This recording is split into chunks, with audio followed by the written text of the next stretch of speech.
Meeting of the 2019 New York City Charter Revision Commission. I'm Gail Benjamin, the chair of the commission. I am joined by the following commission members: the Honorable Sal Albanese, the Honorable Jim Karras, the Honorable Stephen Fiella, the Honorable Paula Gavin, the Honorable Allison Hirsch, the Honorable Satish Nuri, and the Honorable Carl Weisbrod. With these members present, we have a quorum. Before we begin, I'll entertain a motion to adopt the minutes of the Commission's hearing held on May 9th at City Hall, a copy of which has been provided to all of the commissioners. Do I hear a motion? Motion. Second? Second. Discussion? Second. All in favor? Aye. Opposed? The motion carries. Tonight, we conclude our second round of public hearings throughout the 5 boroughs in order to solicit feedback from the public on proposals the Commission is considering for changes to the New York City Charter. As I have emphasized throughout our public meetings, as the city's foundational governing document, the Charter plays a vitally important role in establishing the structures and processes of city government, which in turn affect many aspects of our lives. It has been our task to evaluate how the current charter has performed since it was largely put into place in 1989, and to identify areas in which improvements may be made in order to best serve the city for the next 30 years. At our first round of public hearings in September, as well as through engagement online and in person, we have received hundreds of suggestions for changes. The Commission ultimately adopted a set of focus areas which outlined those ideas which we decided to pursue further, and then held a series of expert forums at which we were able to hear from a wide array of people knowledgeable in those areas. Following that months-long process, the Commission staff issued a preliminary staff report containing recommendations regarding those proposals which they feel merit further consideration for presentation to the voters on the ballot this November. The staff report is what brings us here today. We look forward to hearing your comments about any recommendations in the report that you support or oppose, or ideas you may have for how best to craft any specific proposal.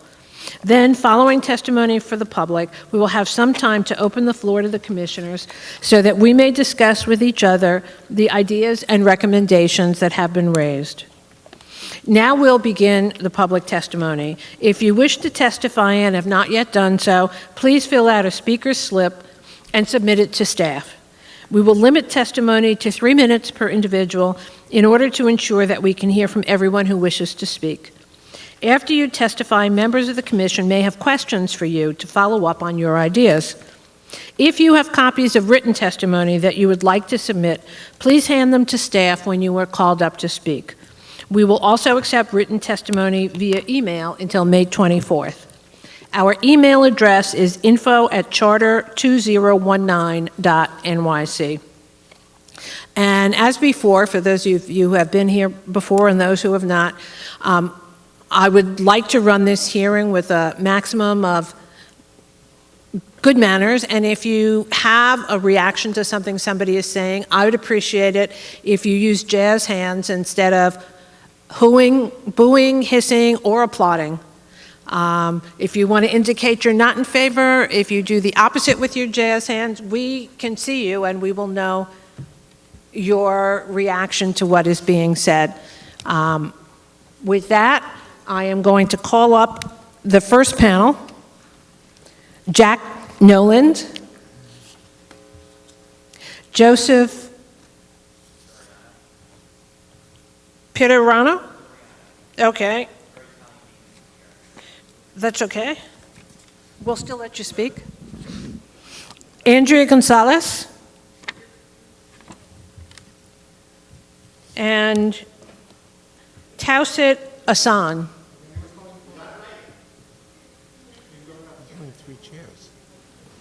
We need a fourth chair.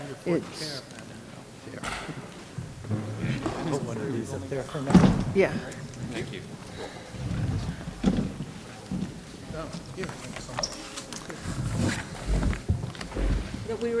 We solved it.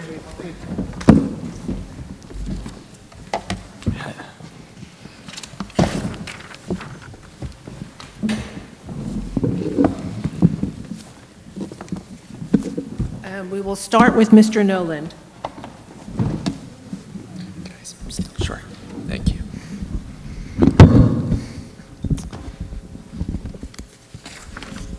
May I begin? Yes. Good evening. My name is Jack Noland. I testified at the start of this round of public hearings 2 weeks ago in Queens, and I'm very thankful to have the opportunity now at the final hearing to again lend my support for ranked choice voting in New York City elections. And I have paper copies this time. I want to take the time to thank all of you serving on the commission and all of the commission staff for your essential work to improve our government in our city. At its heart, the way we elect our officials is essential to the way our government functions. This commission has the almost unprecedented opportunity to present voters with a bold reform primed to address a number of the issues we face in that space right now. We're lucky, in a sense, that deficiencies with our elections are so, are so clear. For example, since 2009, when more than 2 candidates have run municipal primaries, the winner has advanced with less than 50% of the vote almost 2/3 of the time. In 7% of multi-candidate primaries, we saw candidates win with less than 30% of the vote. The Democratic runoff for public advocate in 2013 saw just 7% turnout and a $10.4 million price tag. That's more than $50 per vote cast. As you know, ranked choice voting has been, thank you so much. As you know, ranked choice voting has not been raised to gird against hypothetical issues. These are problems that we've grappled with for a while and ones that we will likely face again, especially in a year like 2021. 70% of our city council seats will be open along with the mayor and comptroller's offices. Here on Staten Island, as you know, we'll see open races for borough president and 2 of the 3 city council seats. We know New Yorkers want to throw their hats in the ring.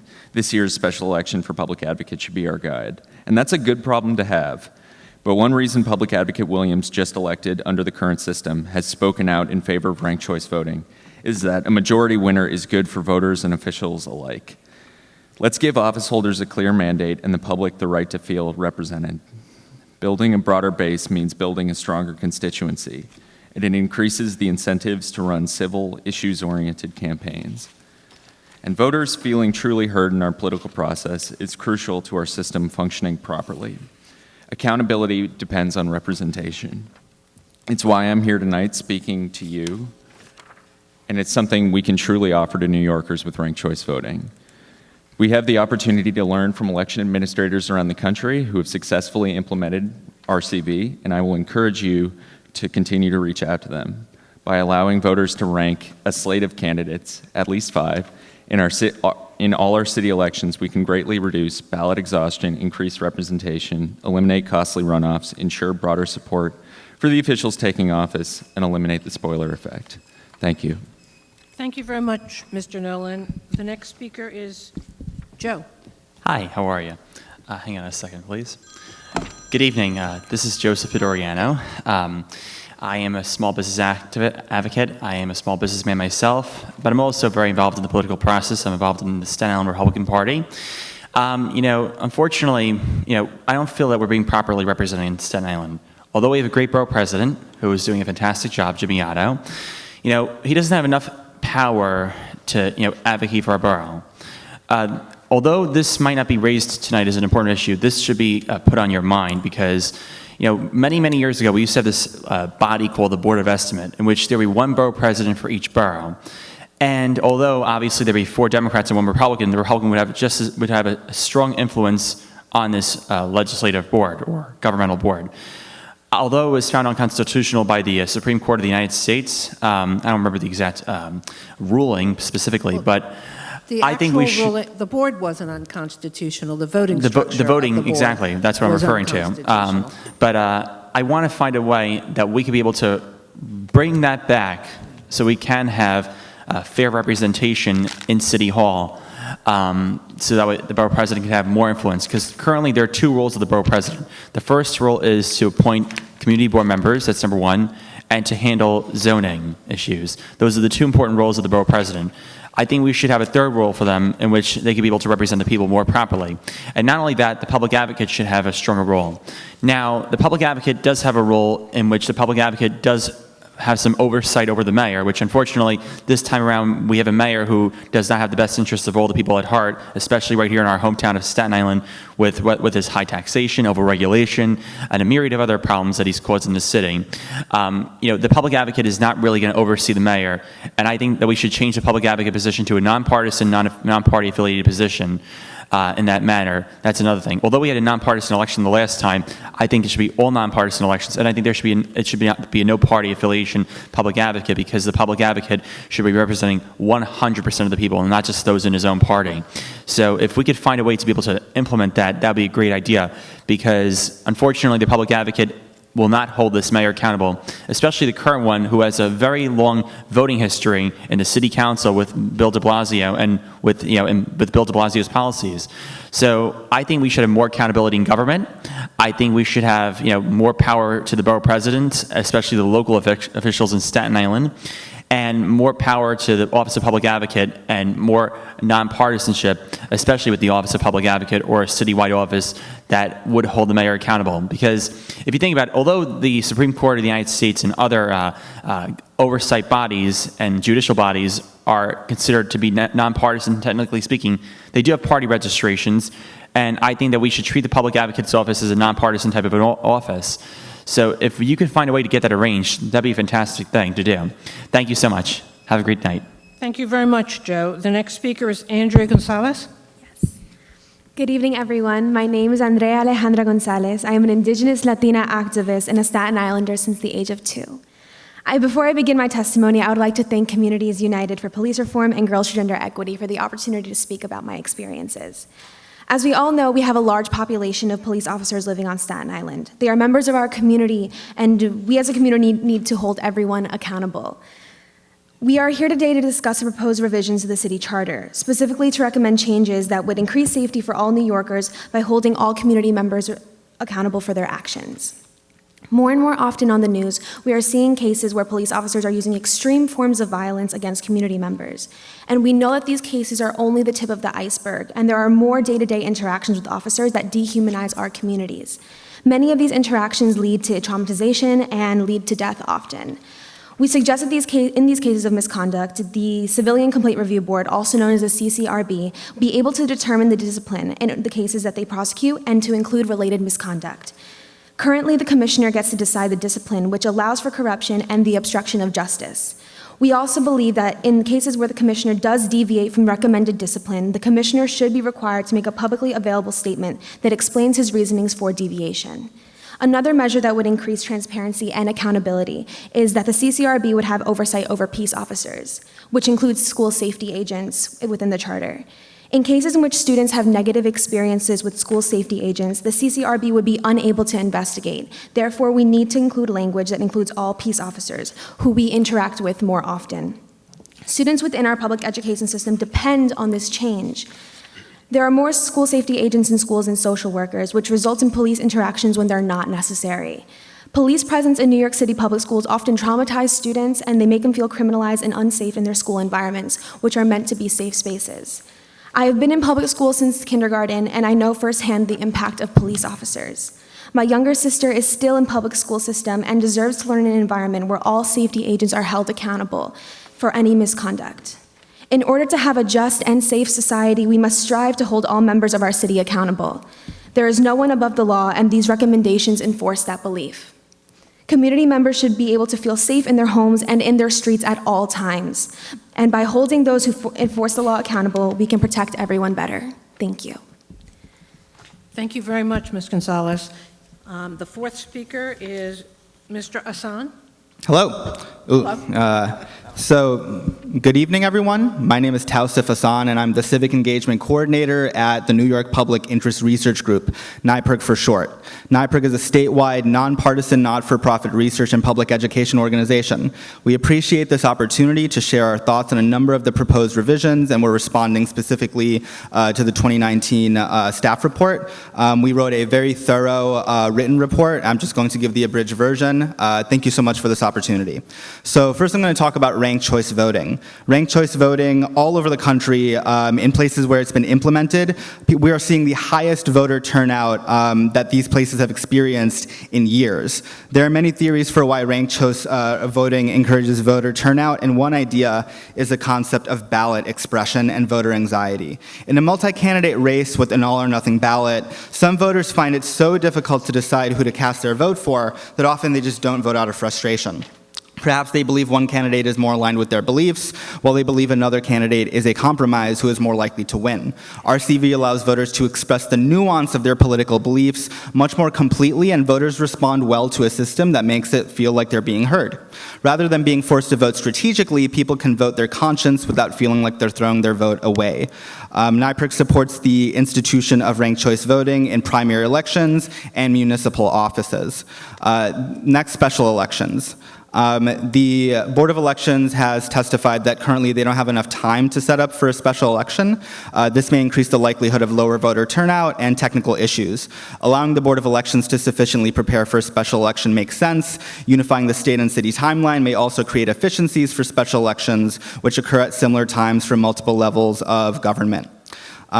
We also want to talk about the redistricting process. So there's going to be a new redistricting process pretty soon, and we urge measures that make it more transparent and has more community input. We want to respond to the staff report, which wanted to shift the redistricting timeline to provide council candidates with their traditional petition period. We agree with this suggestion, but we also urge the commission to consider other changes that would increase transparency and community input. On the Conflict of Interest Board, given that the mayor, with the consent of the council, chooses the board members of an ethics watchdog with jurisdiction over those same individuals, NYPIRG urges additional steps to ensure the board members' independence. The first step would be to guarantee a budget for the COIB. Otherwise, they can just be defunded or underfunded by the very offices they're supposed to watchdog. And the second recommendation that we make is to change the structure so that in addition to the public advocate and controller getting appointment authority, NYPIRG urges that the commission explore ways in which the COIB appointment powers be redistributed so that the mayor does not have majority appointment. There's a lot more that I want to cover, but it's all in the written testimony. Thank you guys so much for your time, and have a great evening. Thank you very much. Steve Fiella, I know you want to have a question, and Paula? Quick, let me thank all of you. You're all very, very eloquent. I just want to focus on the two organizations that addressed ranked choice voting, Represent Us and NYPIRG. We've heard a lot of testimony in favor of ranked choice voting, but where there's a divergence of viewpoints is when you get to the number. How many people? You've heard about voter fatigue or voter exhaustion. You may have said it, I didn't catch it in the testimony. Is there a magic number? Would you allow voters to rank as many candidates are running, or would you limit it to a specific number? And if so, what's that number, and what's the rationale for that number? So NYPIRG does not have a position on how many choices voters should get when they make their preferences. There's a lot of data out there, a lot of good practices in other areas which have already instituted this. So our direction would really be look at what they've done. So maybe they've done 5 and that works really well. Maybe they've done 10 and that works really well. There's just a lot of data out there because this has been implemented in other places. So I would just suggest that the staff look at all these numbers and arrive at best practices from there. Thank you. Paula? And I can call this. Oh, I'm sorry. Sorry. And I would sort of just quickly. Oh, thank you. I would largely echo that point. I think that the best way to approach this is by sort of deep discussion and consultation with the election administrators that have done this in the past. Our feeling is generally that at least 5 will probably be the best way to sort of control for ballot exhaustion while still allowing for representation. Thank you very much. Thank you. Paula? Yeah, thank you. Again, I want to thank you all for being here, and is this sound? Yeah. And I wanted to also ask a question on ranked choice voting, and really it's about voter turnout, and what other actions we should take associated with ranked choice voting to really ensure that voters do come out and vote, because that is the goal. So I can start with this one. I think that any sort of ranked choice voting implementation is going to require a pretty substantial voter education plan. And so part of that is educating voters on what their ballot is going to look like, what the process of ranking candidates will look like. And I think that that's how we can mitigate some of the concerns and then also get people excited. May I add to that? Although I didn't bring this up tonight, I am in the marketing business, and I can help with that in that aspect. And, explainer videos, which I know that the CFB does that, but they don't push it enough in terms of ads. I could help you guys in terms of doing that. So I'd be glad to speak with one of you regarding that issue in terms of getting voters out to vote. Thank you. That's just what I added. Anybody else? So yeah, I'm going to echo the point that voter education is definitely necessary, but it's not a very difficult barrier to surpass. I think people intuitively make lists and preferences for really everything without even realizing it, so asking them to do that when they vote is really a no-brainer. I wanted to mention in my testimony that voter turnout is especially a problem for New York City. Our last election, we had a turnout of 38%, and outside the city, it was closer to 50%. So it's the city bringing down the average. So ranked choice voting as a tool to increase voter turnout, I think is pretty powerful. People feel way more engaged when they're asked about their preferences rather than, do you like one candidate or do you like another candidate? I mean, just to list like another silly example, listicles are just very popular right now. I think people are much more engaged with the idea, list your candidates in order than they are choose one candidate and just discard the rest.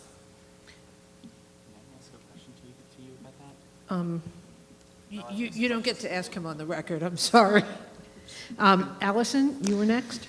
Yes, just a follow-up on ranked choice voting. One of the challenges that folks have raised that I've thought a lot about in terms of voter education is that there are going to be times when we have a local city election on the ballot at the same time there's a state or federal election on the ballot that we can't require to be ranked choice voting. And so how do you navigate two different type of voting structures in the same ballot?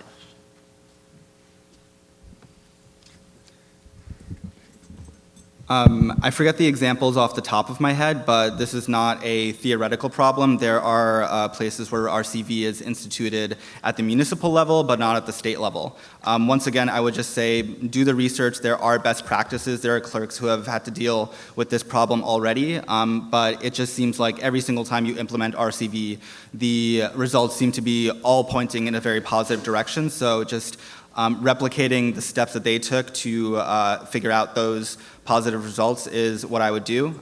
Even the idea of creating a bifurcated ballot where you have the municipal elections on one side and the state elections on the other side. Some clerks have just done that, and it really doesn't seem like that's a problem. Great, thank you.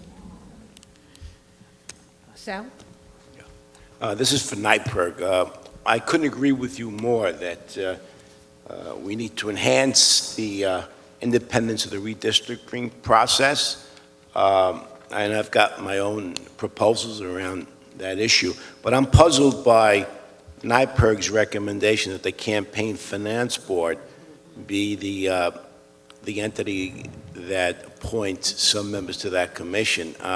Who do you think appoints the members of the Campaign Finance Board? I'm not sure. No, it's not. It's the city council and the mayor that appoint those folks. So that would hardly be a buffer, in my opinion. And I would ask you if you studied other proposals for enhancing the independence of the redistricting process. Yeah, I would defer because I personally deferred when writing the section on redistricting. But in addition to that recommendation, other things that we put in our written testimony, and I think this is something that you guys could relate to, public hearings and public meetings with targeted outreach with community leaders and having them really get involved in the redistricting process is very key. We have a lot of elected representatives and a lot of city office holders whose job it is to figure out the redistricting process, but really getting the people who are going to be affected by this more involved by doing that kind of outreach and getting them in the same room and just getting some kind of input from them, I think is very key.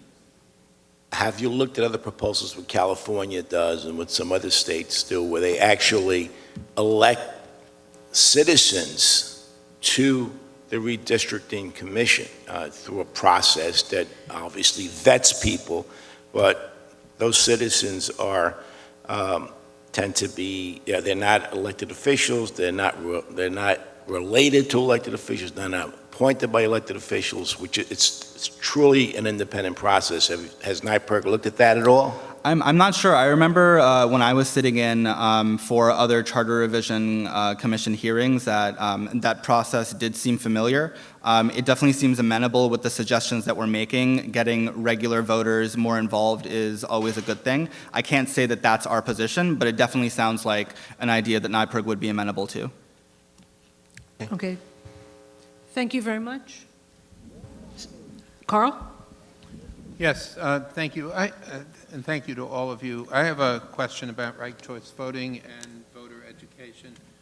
Would you favor a phase-in of, I'm sorry, is the mic not on? You got to bring it closer. It's, okay, I'm sorry, pardon me. Would you favor a phase-in of ranked choice voting to cover first certain offices and later others, to first phase it in for primaries and then general elections, given the need for voter education and the substantial number of elections and races that we have in a municipal election year? Do you think it all should be phased in at one time? You can take the mic off the thing. It's easier to pass around. Yeah. Thank you.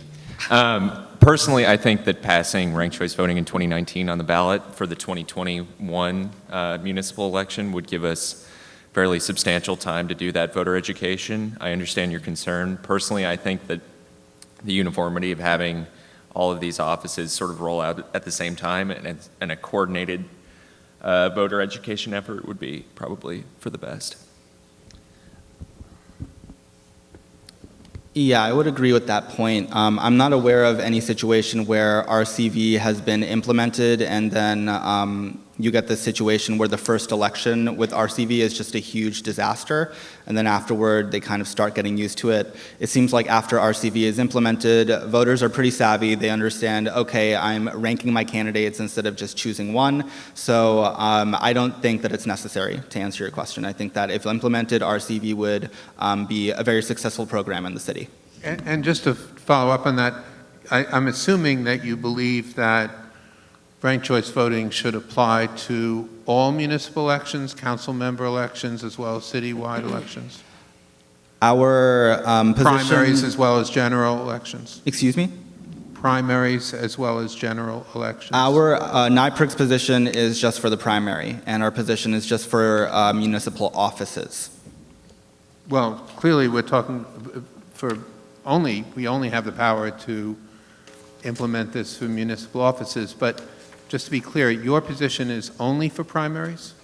That's NYPIRG's position, correct. But for all municipal offices, including councilmanic elections as well as citywide elections? That is correct. Thank you. With that, I think, oh, I'm sorry, Paula? Thank you. I wanted to ask Ms. Gonzalez a question about neighborhood policing and whether you've seen a difference since neighborhood policing has been implemented in your community. Yeah, I personally still haven't seen much of a difference. I still feel rather unsafe in my community. I think that there still needs to be serious reform done with the Ccrb, so I can feel that someone is out there making sure that these actions committed by just any kind of officer they're being held accountable. I know that I will hopefully get my justice if this is reformed. Thank you. Okay, I'd like to thank the panel. We appreciate your coming and speaking. And we have your written testimony. If I believe there's one person who did not have written testimony. If you want to submit it later, that would be great. Thank you very much.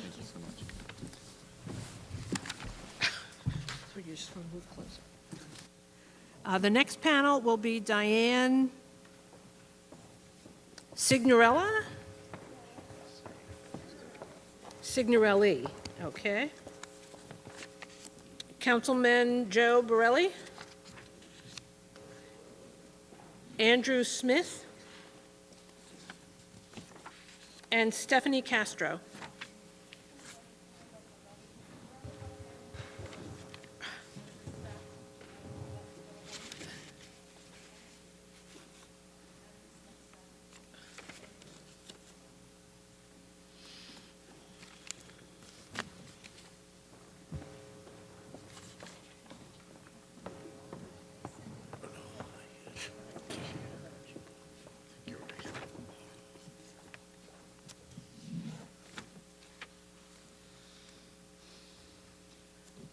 All right, council member?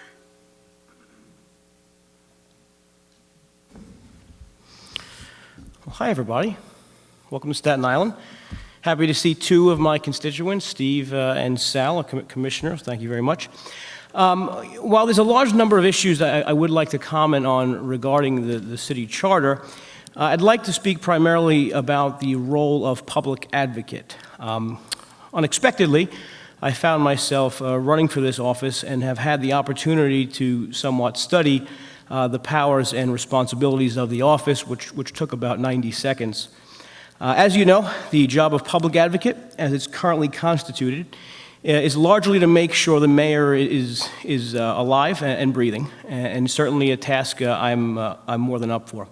While that might take up most of the public advocate's day, the rest is generally spent breaking all sorts of ties that the city council may have.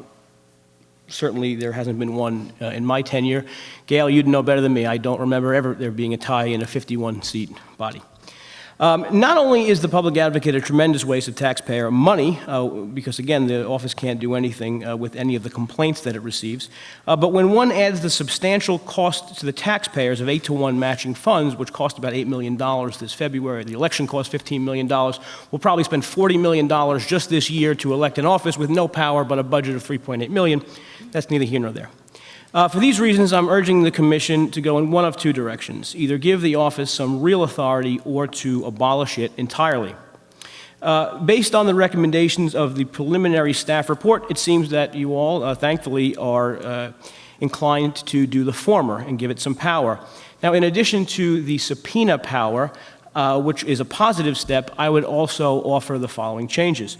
First, we should be able to openly say how absurd it is that the mayor was able to fire a commissioner who is tasked with investigating his agency. And I won't get into the merits of whether or not he should have fired DOI Commissioner Peters, but the mere fact that the mayor has the authority to fire the one person whose task, the only task, is to investigate corruption within his administration is something that could easily be remedied by putting the powers of the Department of Investigation under the purview of the public advocate. It's very tough for a public advocate to be corrupt. You can't have quids without any pro quos, and like I said before, the public advocate has no real authority. It would therefore be a better place for the DOI's power to originate.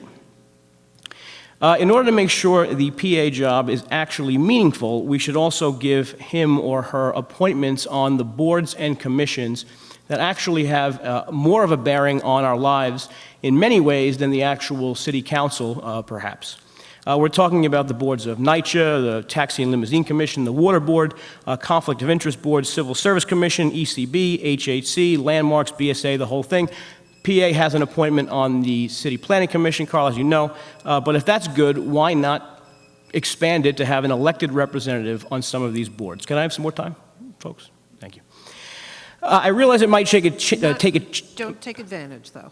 Well, I'm sorry? No, I won't. Don't take it. No, I realize it won't take, would take some state law, but as part of your commission report, it would be beneficial to even urge that one of the MTA appointments be given to the public advocate. I think, and I think many people in the audience would agree, having at least one person directly accountable to the taxpayers on the MTA board would only serve the public in a better capacity than just the hegemony, essentially, that the governor now has.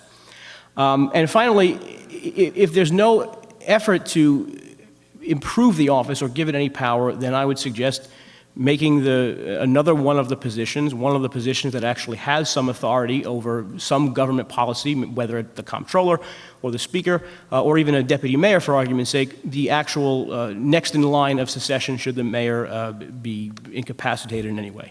And lastly, while I wanted to speak just about the public advocate, I just want to say, with respect to the Civilian Complaint Review Board, the police department in this city are doing an outstanding and tremendous job, and they are what keeps our city from devolving into a chaotic mess that we have seen in the past.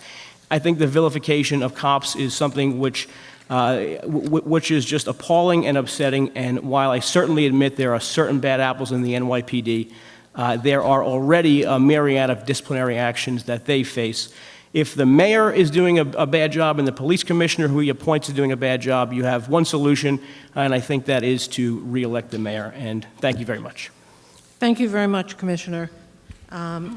Ms. Signorelli? Hi, my name is Diane Signorelli. I've come before you before, and you all look very handsome and beautiful. I'm so sorry I have to do this. 10 years I've been assaulted 3 times. I've been sexually assaulted and physically assaulted in mass. 3/31/19 in St. Patrick's Church with 3 female police officers behind me. I tried everything in my power to get help. I did everything the way I was taught for the past 10 years because since the first assault, when I was assaulted in 2010, the neighbor next door was a union boss and paid off the police officer who retired. Then the second police officer got involved, was paid off by my homeowners association. They kept giving me fines with the crazy woman next door whose husband assaulted me. Then she assaults me. I go to the precinct for help. I get told to leave. I went to Puerto Rico. I come back, I get arrested because they keep calling 911 on me. I'm not even home. This is disgusting, what has been going on. I got assaulted again. I have MRI reports. I went to the 123 precinct where these people live. Didn't matter. The woman, police officer, told me the 4th time I get assaulted, they'll arrest the person. Then I went to Rumsey to get x-rays of all my damages. They decided to put me in the psych ward from 8 o'clock to 2 o'clock. Of course, they did drug tests. So now I would like my priest to be drug tested and him mentally evaluated. I go to church every day. Now I'm having a problem going to Mass. See this book? I did FOIL, I did Ccrb, I did IOG NYPD, I did New York State Commission of Human Rights, I did the Integrity Division of the Attorney General. And you know who helped me? Not one Republican in Staten Island, Mayor de Blasio and his staff. Those wonderful people for the past 2 years, they coddled me. I've been asking Republicans, they laugh at me. I have court transparency. I have court transcripts that my own attorney's telling me he's on drugs when he spoke to the judge. They named the police officer. I paid for the transcripts. They thumped it out, the cop's name.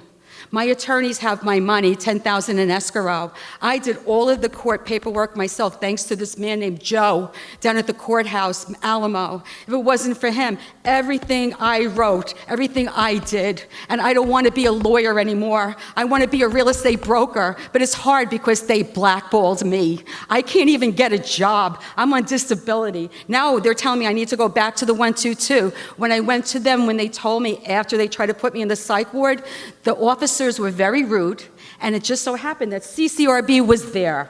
And this is the paper from Ccrb. They're not doing anything. Nobody does anything.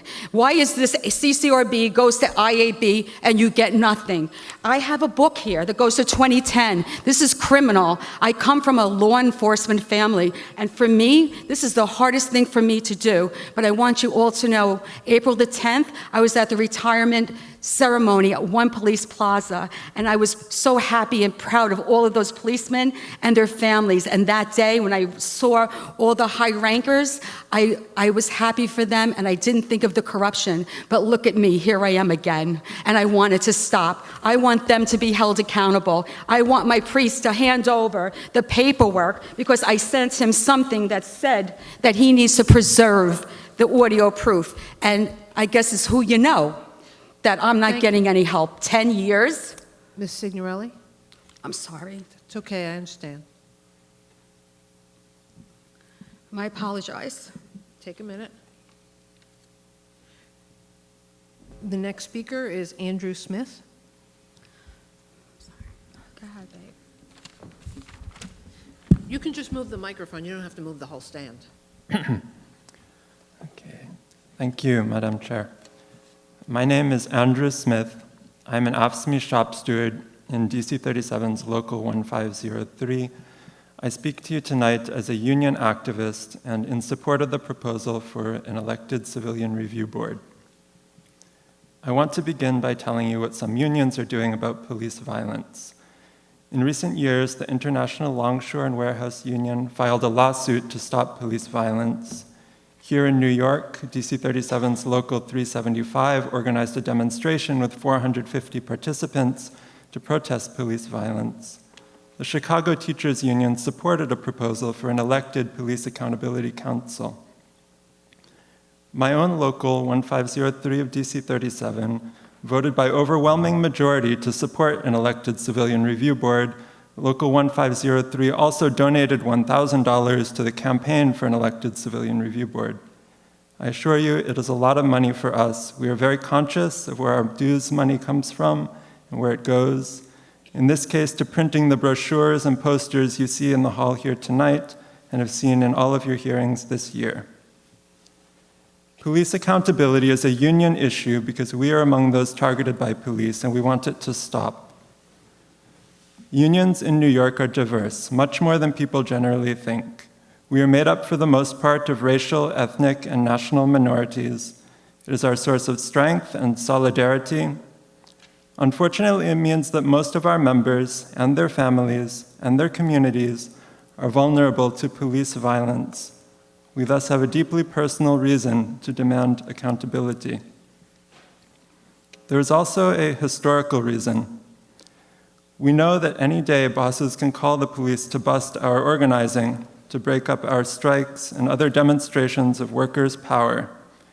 And even if nowadays police presence is generally there to keep us in line, we know that in the past they have broken demonstrations with arms, indiscriminately shooting down dozens of unionists at a time, as at the Haymarket riot, the Ludlow massacre, the Homestead strike, the Pullman walkout, the Colorado labor wars.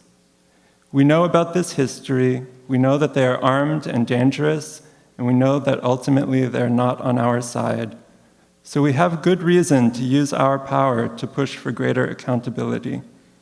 I urge the Commission to put the proposal for an elected civilian review board on the ballot for this November. Thank you. Thank you very much, Mr. Smith. Ms. Castro? Good evening. My name is Stephanie Castro. I'm a student and a civilian fighting for the right to hold the police accountable for what they are doing. I've gone to 2 hearings, and when I hear a member speaking up, every commissioner here stays quiet. And let me tell you something, it makes me angry because not only am I a young Latina woman, but I'm a woman who grew up her whole life in the hood. Let me tell you, the amount of police misconduct that happens is ridiculous, and they get away with it, and they do not get accounted for. Look what happened to Everett Gardner, and nothing was done in 2014 until now. It's time for change. It's time to hold police accountable. Last week, one commissioner said, having an elected civilian board will not work and will fail. How would a civilian solve anything? Let me tell you, having a person who is elected by their peers will remove the bias. They will look into the situation and would not be biased against people of color. And when I mean people of color, I mean Black, Latinos, Middle Eastern, Asians, and etc. Versus someone who is appointed by major politicians in the city who are biased against people of color and are more towards the police and ignore the fact that most of them go against protocol and do what they please. It's time for change to happen and listen to what people have to say for once and have an elected civilian review board. Thank you for hearing me out. Thank you very much, Ms. Castro. Thank you. God bless you. Allison? And then Steve? Thank you. Ms. Castro. Hello? Oh, yes, it's on. Wow. I have a question for Councilmember Borelli and for the elected civilian complaint review board. I have two questions.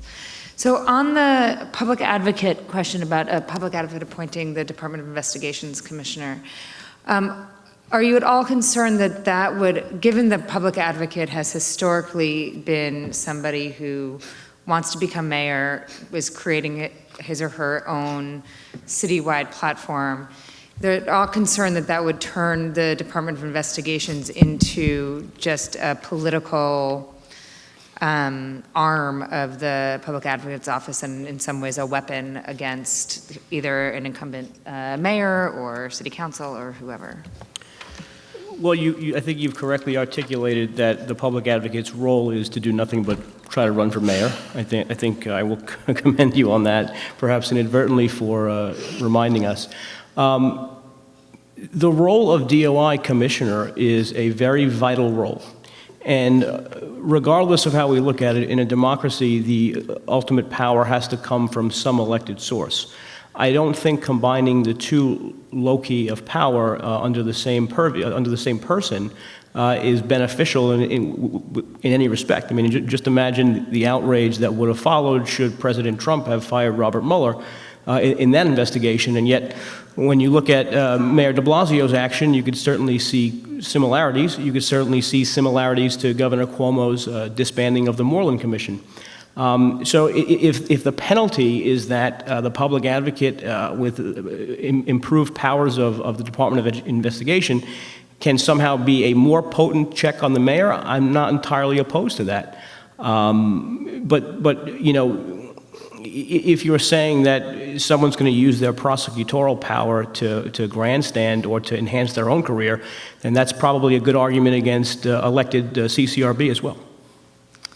And then my next question is for the folks here for the elected CCRB, and particularly for my union brother. I'm a member of 32BJ, and we too have worked very hard to combat police violence and support a number of reforms and Communities United for Police Reform, et cetera. And I guess my question to both of you is that can you explain why electing the CCRB is the reform that will change the oversight of the police department, given the fact that we don't control elections? And you could argue that in an elected CCRB, when you have, my understanding of the proposals, you have districts across the city,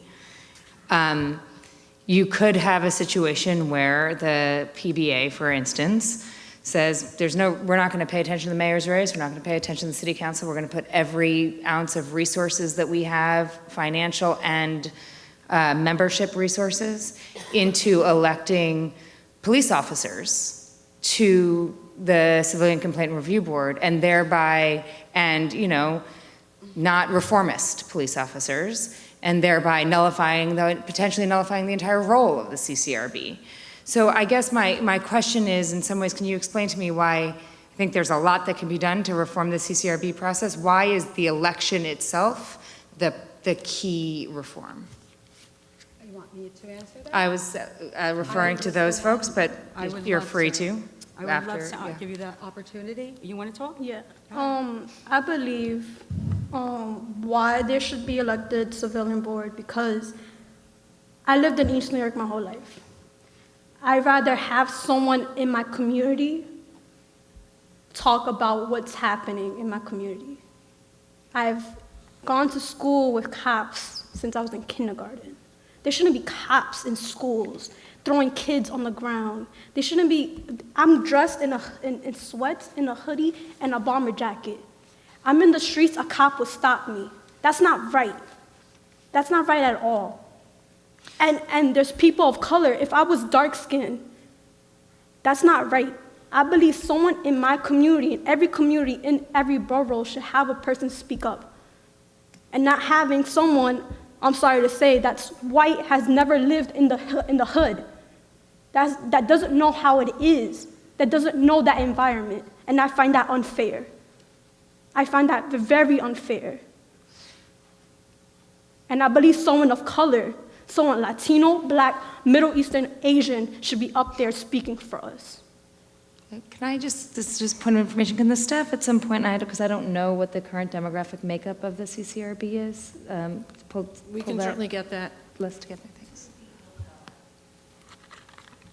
Thank you. Yes, I'll respond to Commissioner Hurst's question as well.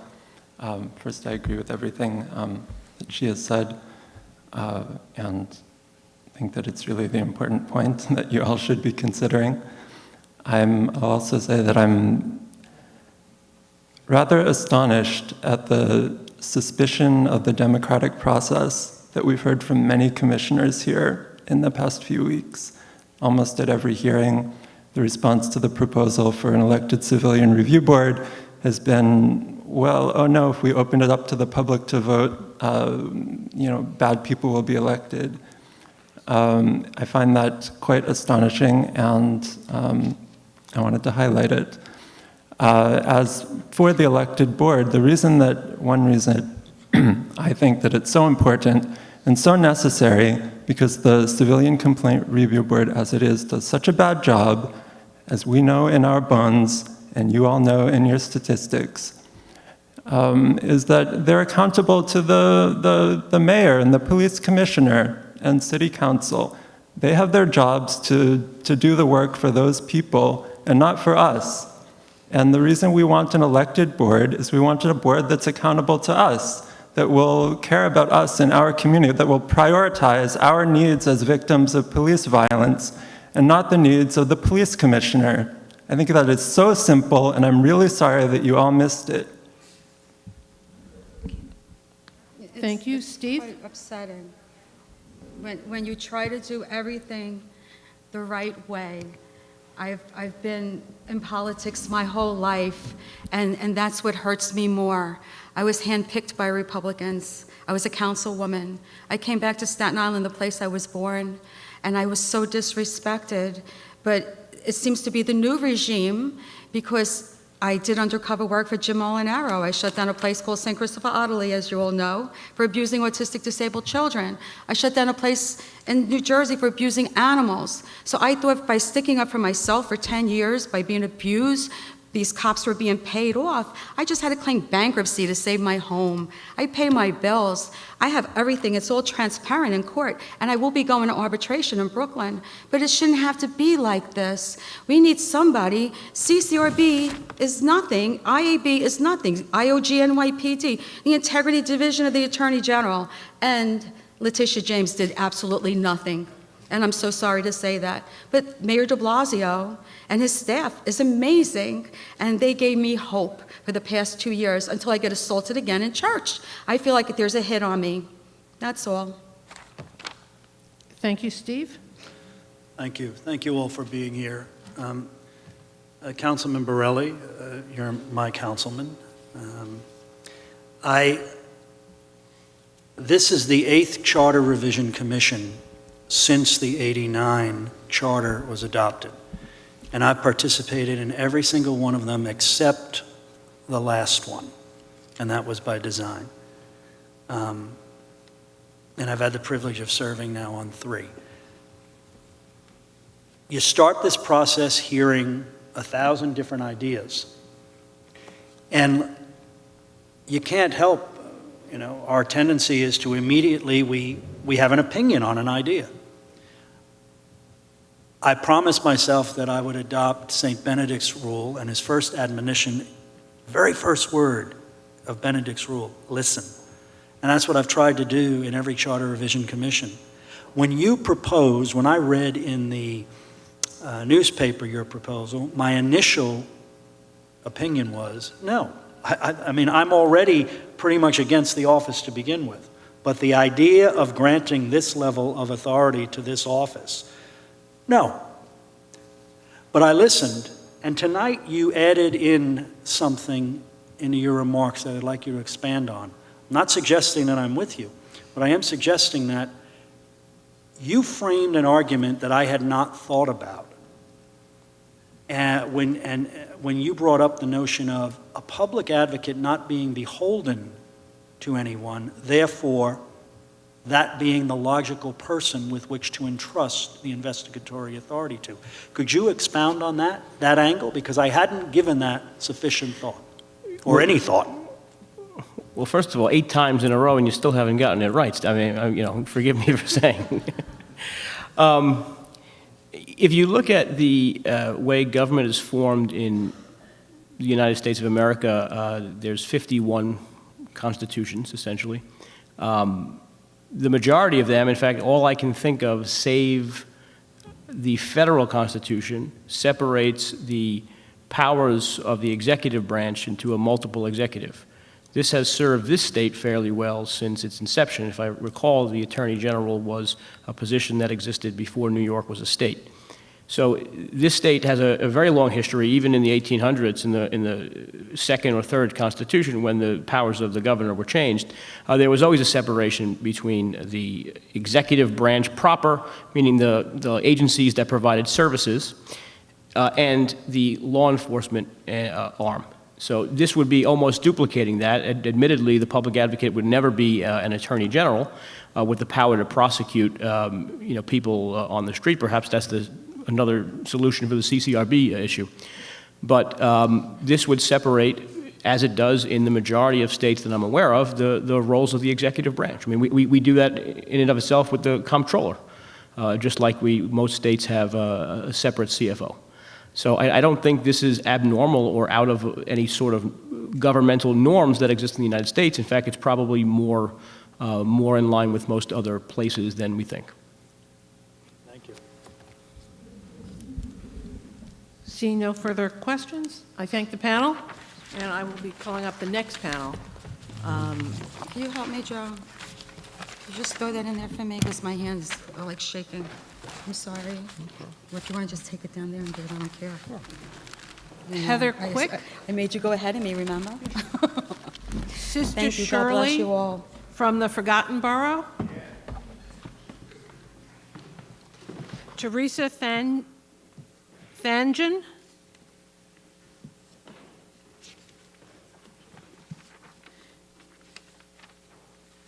And Mike Hare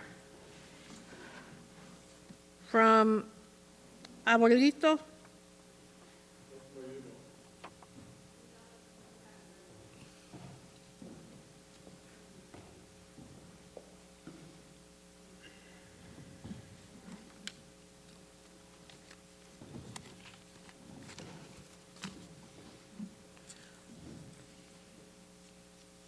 Ms. Quick? Good evening. My name is Heather Quick, and I represent the Campaign for an Elected Civilian Review Board. Tonight, I would like to read a statement that the campaign has published in response to current events, which is especially relevant tonight in Staten Island. Our statement is entitled, "With an elected and empowered review board, Eric Garner might be alive today." If you would like copies of this statement, it's all over our social media. It's super easy to find. Okay. After 5 years of justice denied, Officer Daniel Pantaleo is finally facing charges this week in internal police court due to his use of an illegal chokehold that resulted in the death of Eric Garner. Eric Garner died as a result of Pantaleo's actions, but the worst that Officer Pantaleo could face is punishment ranging from the loss of vacation days to firing. And his discipline is completely up to the commissioner's decision. Even if the police courts find him guilty, justice will not be served for Garner and his family. Where are the criminal charges? How is an officer with many complaints on file and a violent history able to continue abusing civilians and committing this crime?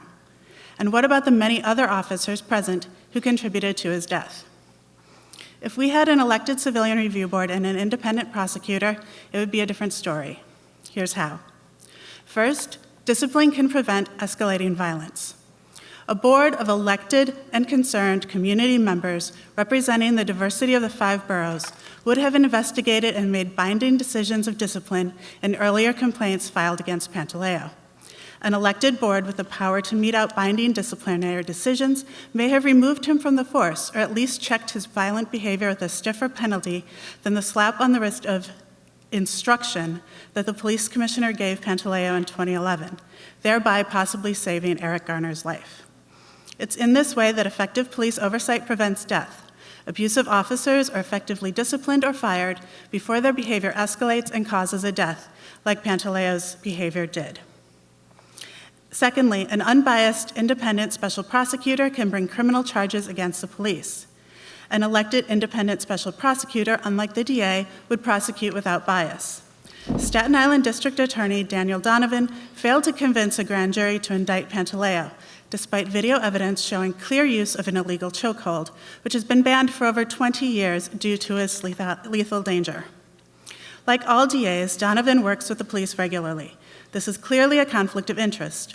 Only a fully independent prosecutor can ensure fair and effective prosecution of the police. This is why we need an elected civilian review board and an independent special prosecutor with jurisdiction over all cases involving egregious police misconduct. Otherwise, the NYPD and mayor will continue to protect police, cover up crimes, and there will be no justice for communities suffering under police abuse. Thank you. Thank you very much. Sister Shirley? From the Forgotten Borough of Staten Island. Okay? First, I'd like to say that the public advocate position, is a joke. Okay? No power or anything. The Ccrb, unfortunately, in the past, I have had dealings with them. In the future, it amounted to a valuable waste of my time. Last year, I had an incident with the cops, which called for police discipline.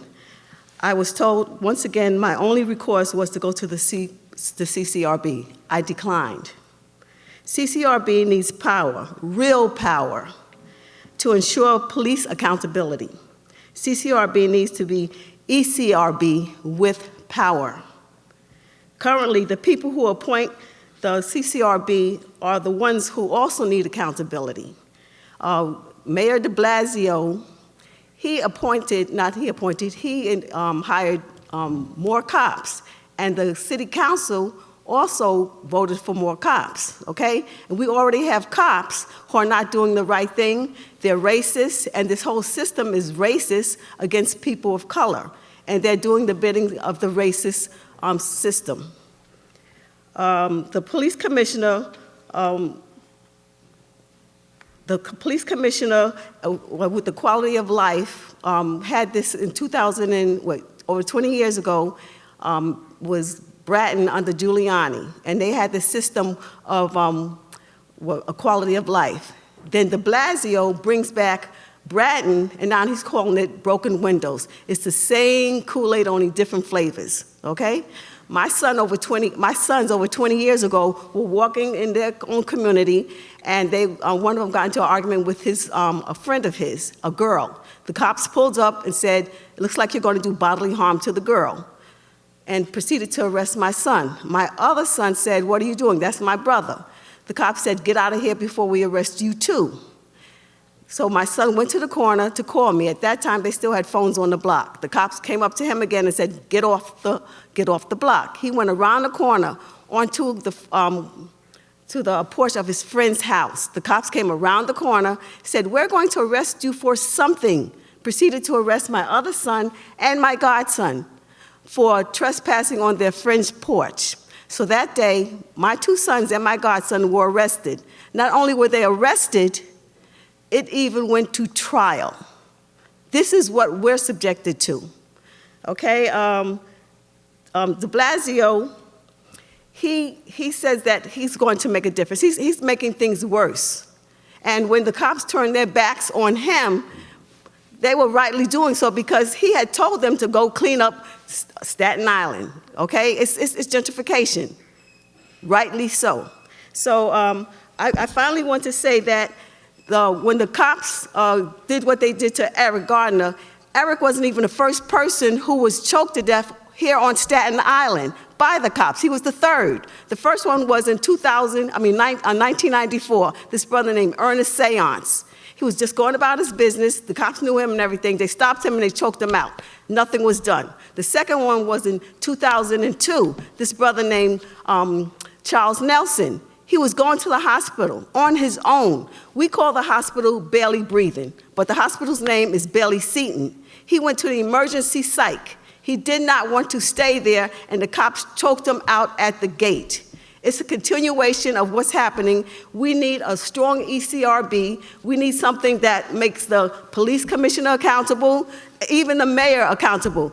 Everybody has to have some type of accountability. Thank you.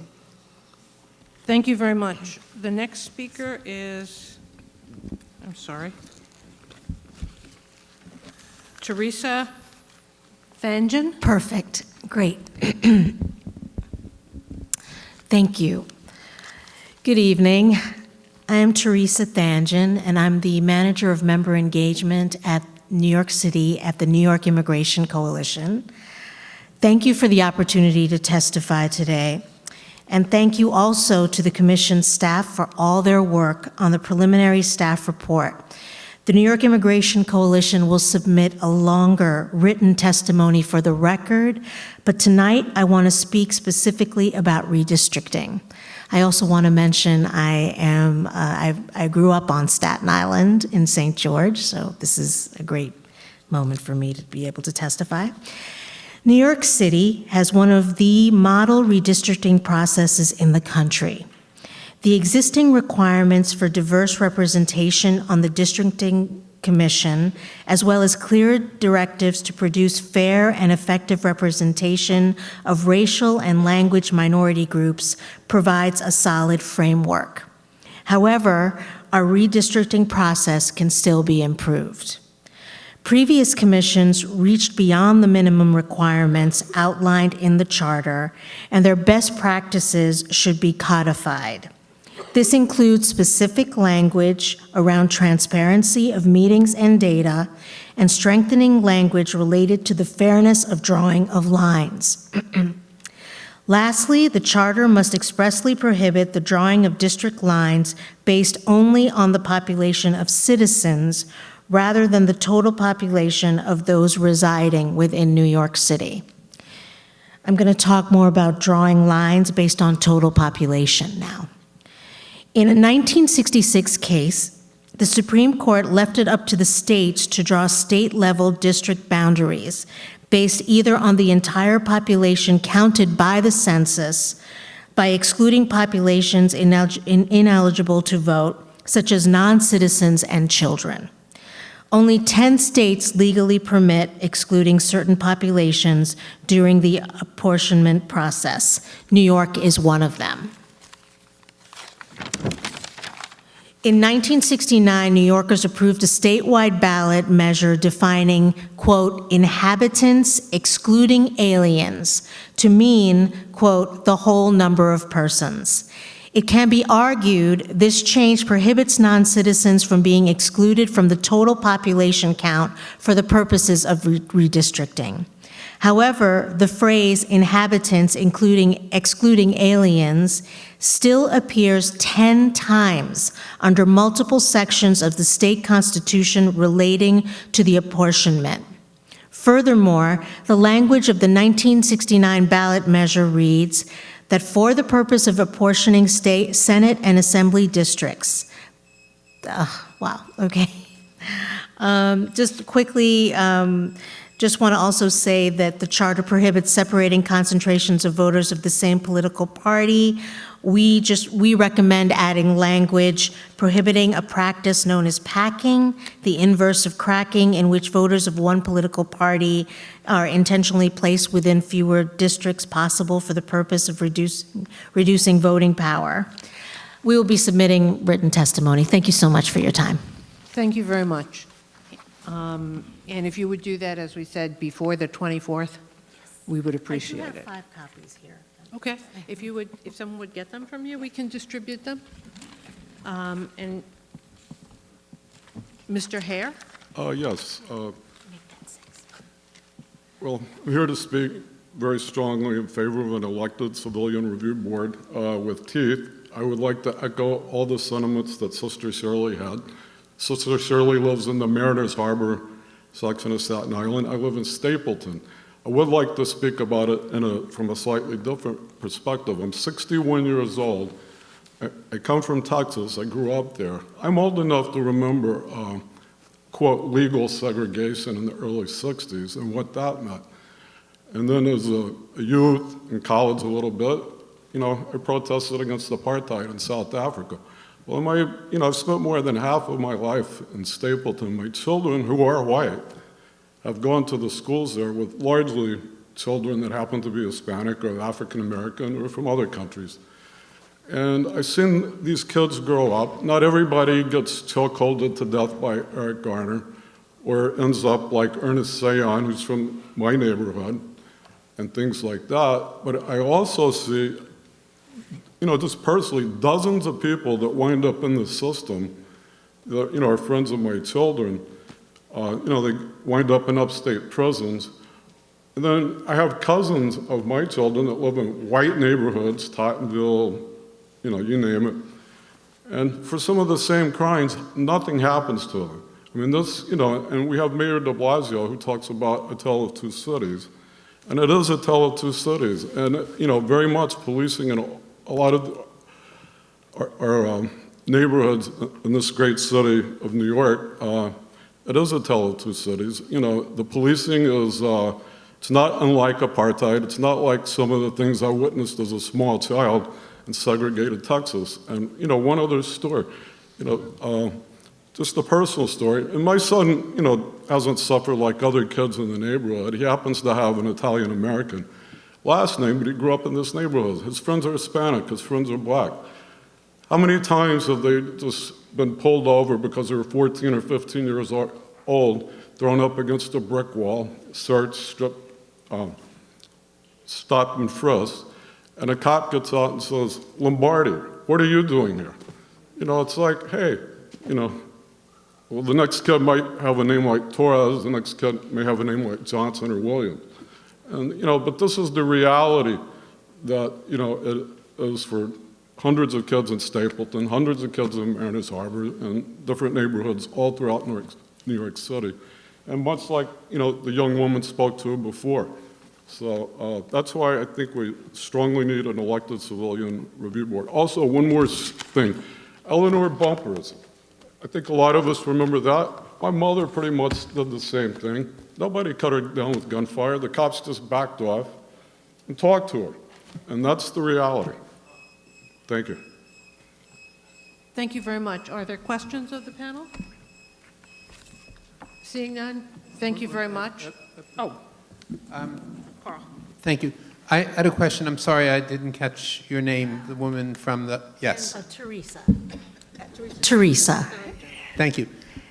You cited language from the state constitution regarding inhabitants excluding aliens. And as you know, we really don't have any power over the state constitution. There's nothing similar in the New York City Charter, and when the Redistricting Commission considers one person, one vote, to your knowledge, do they consider all inhabitants as in making those determinations? Unfortunately, I don't know the answer to that question, but I can definitely have someone from our organization follow up on that. Thank you. Thank you very much. The next panel is Frank Morano, James Lane, Candace Carpenter,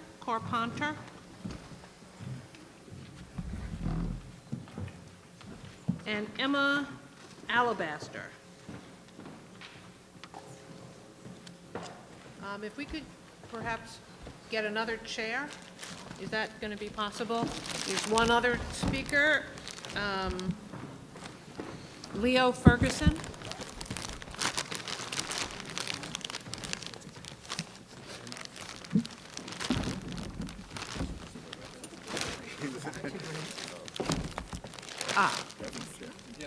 Okay. Okay.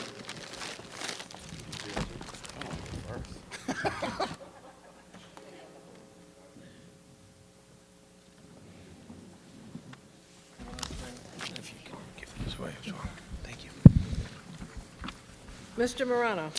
Good evening, Madam Chair and members of the Commission. Welcome to Staten Island. Those of us that live here have a great appreciation of how difficult it is to commute here, so we definitely appreciate all of you making the effort, which especially in weather like this is not easy. Having spoken to you a couple of times before, I've tried to add something each time and not to be duplicative of many of the previous speakers, but I absolutely want to reiterate my support for ranked choice voting generally for many of the reasons that everybody here and in the previous hearings have said, namely, it saves the cost of runoff elections, it produces a greater mandate for the winner, it eliminates the possibility of a spoiler effect, and in my judgment, produces not only greater voter turnout, but greater civility in campaigns. I'm happy to answer any questions with respect to either ranked choice voting or any of my previous testimony, and I've printed out all of my previous testimony, both in the first round of hearings and those that happened after the preliminary staff report. But the words that have haunted me since Thursday night, or I guess technically it was Friday morning, have been from you, Madam Chair, where you said that my arguments in favor of ranked choice voting or in favor of star voting as a tabulation method for ranked choice voting had not yet convinced you. So briefly, I wanted to go through some of the areas where I thought star voting was superior to the instant runoff voting method of tabulation, which is used in some other cities. Namely, if you look at all the knocks against ranked choice voting that we've heard from both experts and the public, one of them, the most common one, is that it's too complicated, that people don't want to sit there and rank 13, 14, 15 candidates, and that makes sense. I get it. And if you just ask people to score 5, I strongly approve, 1, I strongly disapprove, it is simple, it is easy for voters to understand, and it creates the same sort of a mandate for whomever wins in a star voting method as conventional instant runoff voting. Second, the issue of ballot exhaustion, whereas the more voting continues, the less ballots are actually counted. In a star voting method, there is no ballot exhaustion, and I've printed for you a pamphlet that an organization that advocated for star voting in Oregon printed comparing all the different methods of ranked choice voting, and I think you'll find that star voting is not only simple, but it's fair and it's equitable. In terms of equal vote, one person, one vote. By definition, while instant runoff voting would be certainly superior to the current system, it's not one person, one vote. If you pick the person that's most likely to win, you get 1 vote. If you pick the person that's most likely to lose as your first choice, you get 2 votes. So some people get 1 vote, and some people get 2 votes in an instant runoff voting system.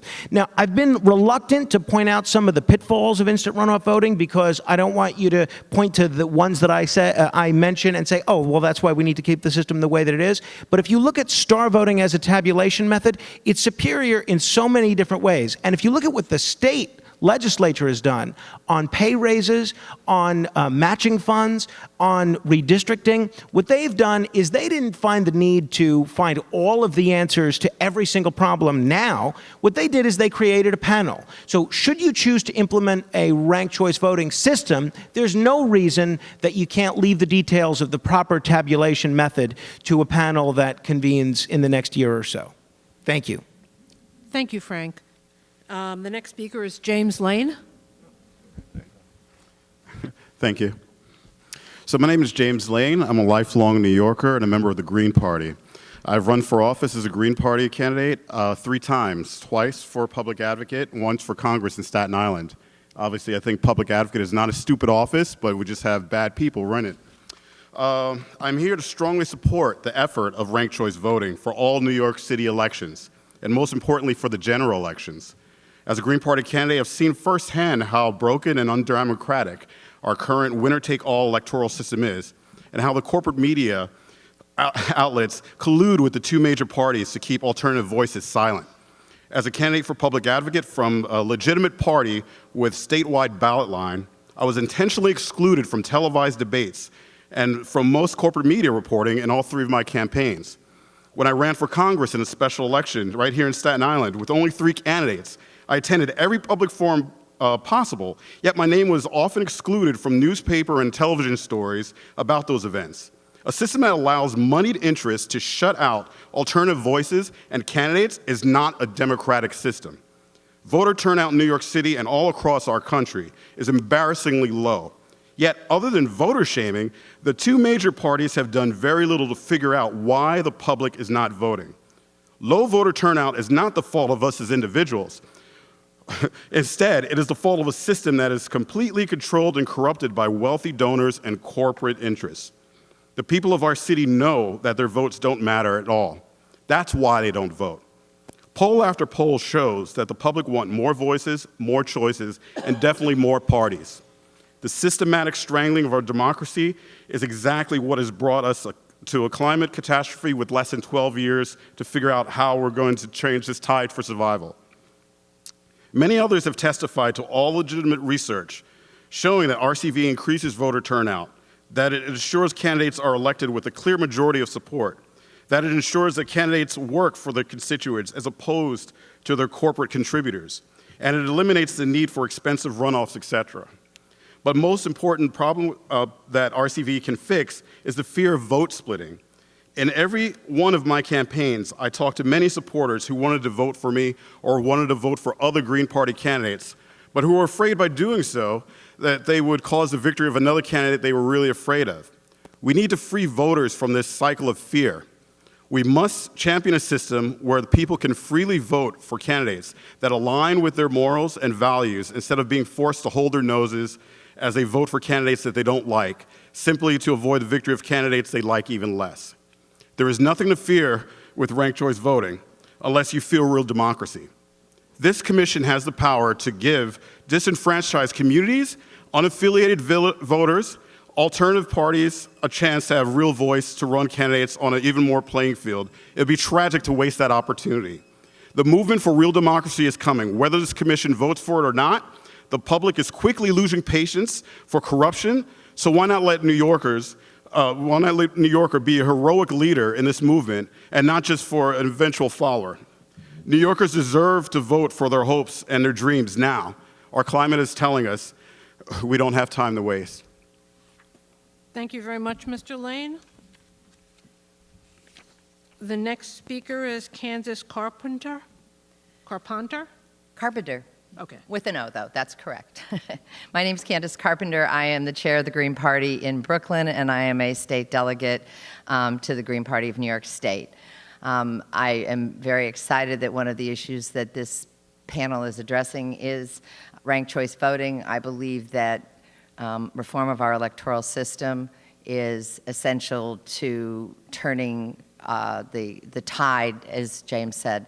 I am not going to read my speech because despite the fact that James and I did not speak at all, our speeches are virtually identical, and it is pretty amazing.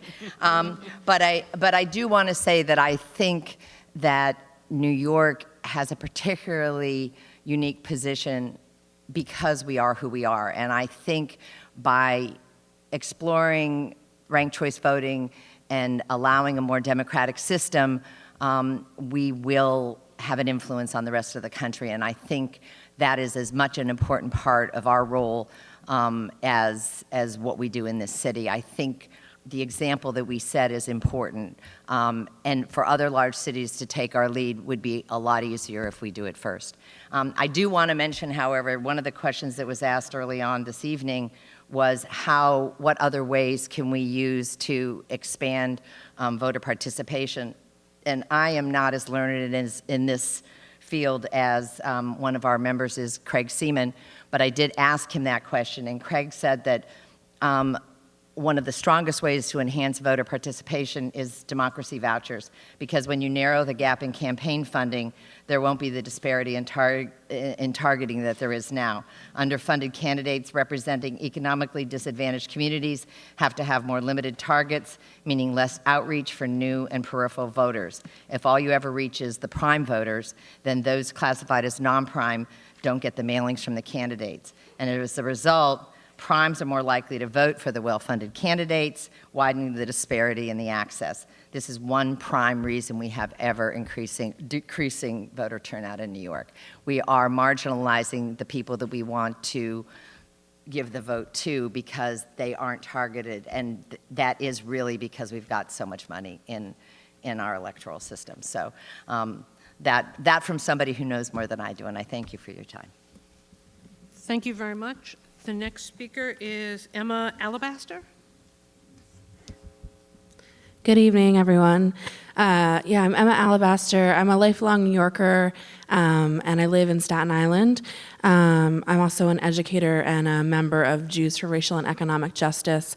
And I'm here to speak a little more about police accountability.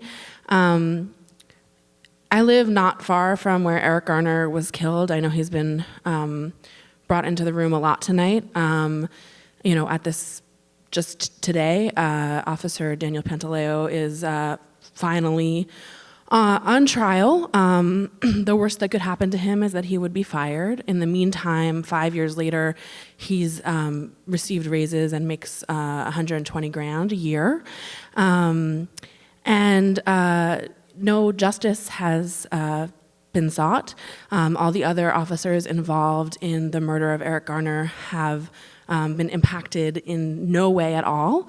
Yesterday it came out in his trial that 4 years ago there was an internal investigation that ruled that he was in fact killed by an illegal chokehold.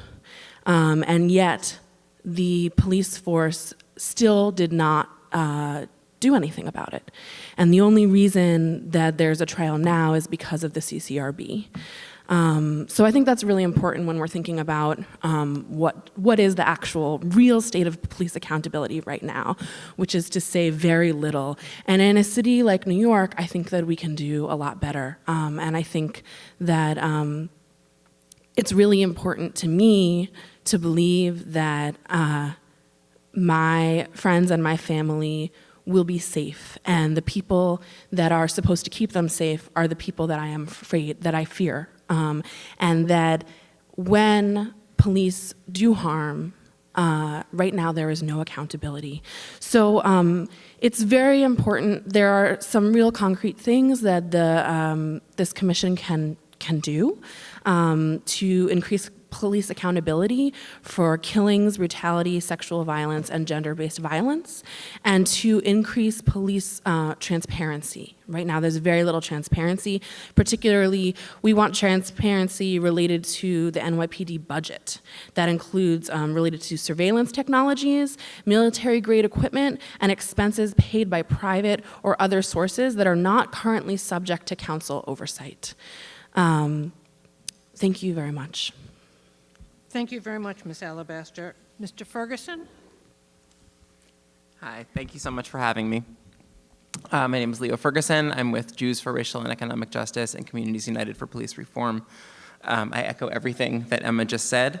I am a born and raised New Yorker. I've always been very proud of my city. I want New York to be leading the nation when it comes to keeping all of its citizens safe. And holding the police accountable. And right now, I'm, profoundly embarrassed and ashamed of the lack of accountability and what Officer Pantaleo has been allowed to get away with and what his colleagues have been allowed to get away with. So what are the concrete things that this commission can do? One is enable the Ccrb to determine discipline in cases that they prosecute via the Administrative Prosecution Unit. We can expand the Ccrb's authority to prosecute other related misconduct, such as lying in official reports, false statements, and failure to follow body-worn camera protocols and other protocols, instead of referring these findings to the Internal Affairs Bureau. We can expand the CCRB's authority to explicitly include school safety agents and other peace officers. We can require that when the commissioner deviates on CCRB findings, that the commissioner has to say why and give a reason that is public. And as Emma stated, we need fiscal transparency and expanded city council oversight on the NYPD budget. And that includes amending the procurement process so that it would require transparency, equity impact statements, public input, and opportunity for council veto prior to purchases of surveillance equipment, software and technology, and other major purchases such as new weapons and military-grade equipment. We can require the NYPD to report private sources of income, and we can just require more detailed units of appropriation in the NYPD budget. And if you've ever tried to look through it, as I have, it is pretty impenetrable and opaque. I'll leave it there. Thank you.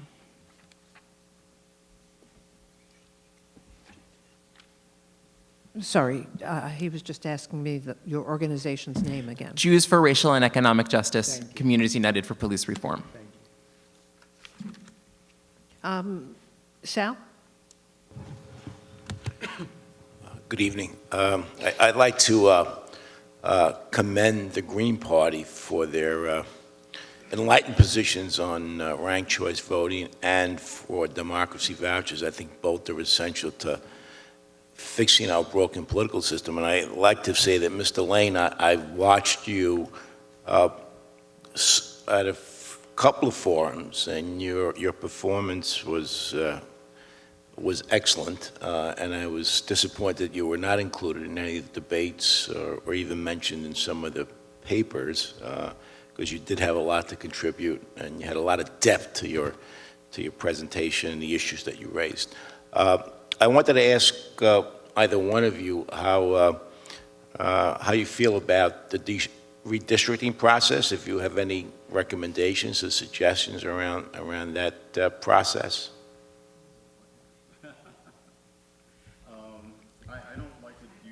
We need you to speak into the microphone. I've always been more of a fan of redistricting that makes sense geographically with areas, such, for example, like looking at zip codes that make sense. Redistricting as it is now, we know it's completely gerrymandered based on the number of voters in a certain district. It's just ridiculous. But if there's a redistricting that is in support of neighboring zip codes or something that makes sense geographically, then I'm always more for that kind of solution. I would add to that another platform or plank of the Green Party is proportional representation. And that helps dissipate the problem with districting and redistricting, particularly if you use a split system where half of the delegates come from their districts and the other half are at large. And so the power of redistricting loses its impact. And so I think that that's one way around this constant gerrymandering that we do with the districts. Did you have a conversation with Frank Morano about this?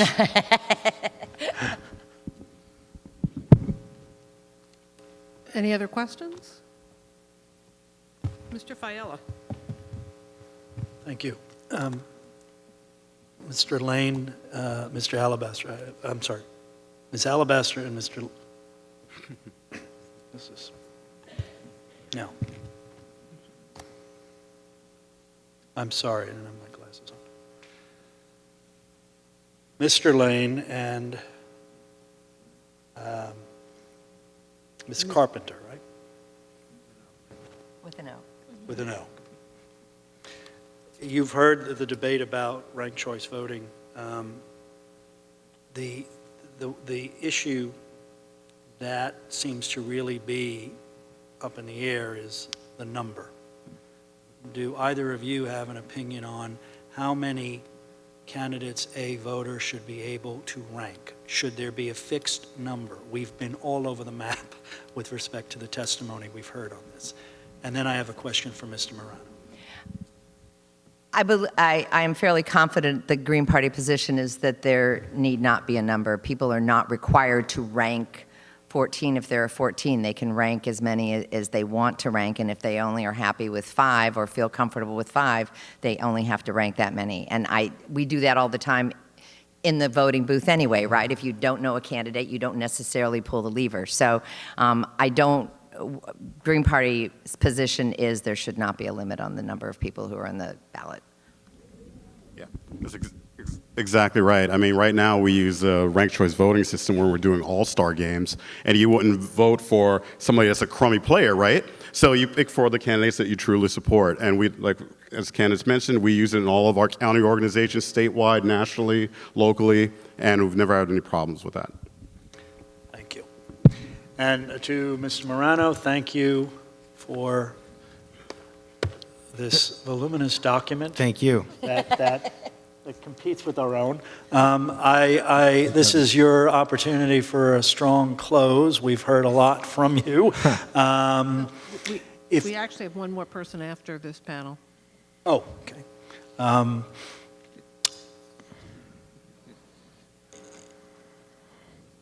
If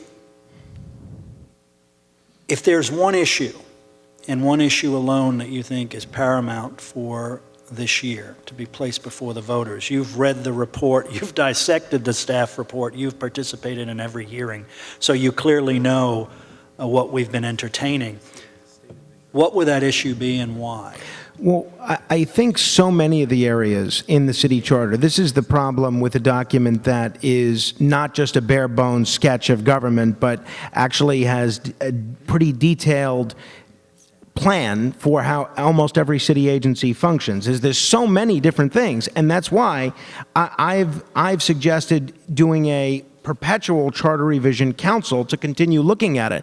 But if I had to pick one, it would be the areas related to electoral reform. Because whether you're talking the budget, whether you're talking the land use process, whether you're talking governance, whether you're talking police accountability, ultimately it all comes down to our elected officials. And if our elected officials are people that are beholden to special interests and campaign bundlers and non-independent redistricting commissions, then the whole system is corrupted. You're not going to get a sound budget unless you get elected officials that are truly representative of the public. You're not going to get real police accountability if you get a Ccrb that's elected by the very same special interests that control the current elections for every other office.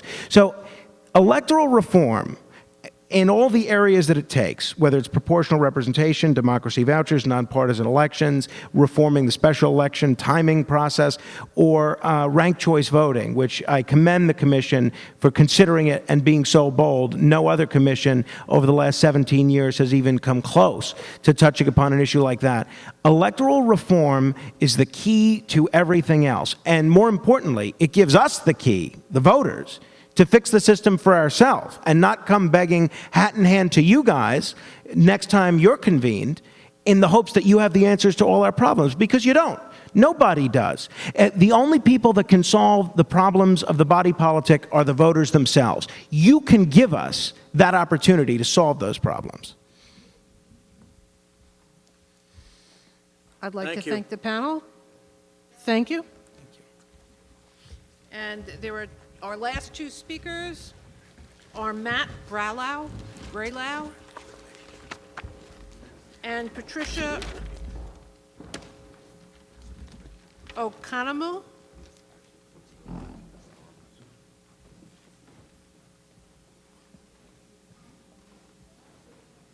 Or I'm pronouncing Patricia Okuma. Okay, Okuma.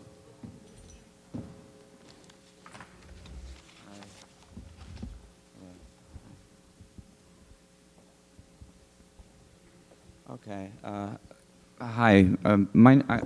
I feel like standing, but my name's Matt. I'm just a concerned resident here in New York. I've been here over 20 years, and I went to the Manhattan meeting, but I didn't get a chance to speak because other people were speaking way over time, and it was just, I had other responsibilities. But I wanted to share quickly just a few things that came up to me as far as possible ways forward in New York, where more people can live here with dignity with respect and balance, in harmony with the earth, with life, and to be creators and promoters of life rather than death and needless, senseless suffering. So, first of all, I think maybe possibly the words that we use, like charter and all these, the banks and the corporations, these are really corrupt entities, as we probably all know by now. And maybe we want to rethink even the whole city charter to begin with, and maybe start fresh with something new and even call it something different. I don't know. But we must have the ability as New Yorkers to be able to quickly vote on this type of thing.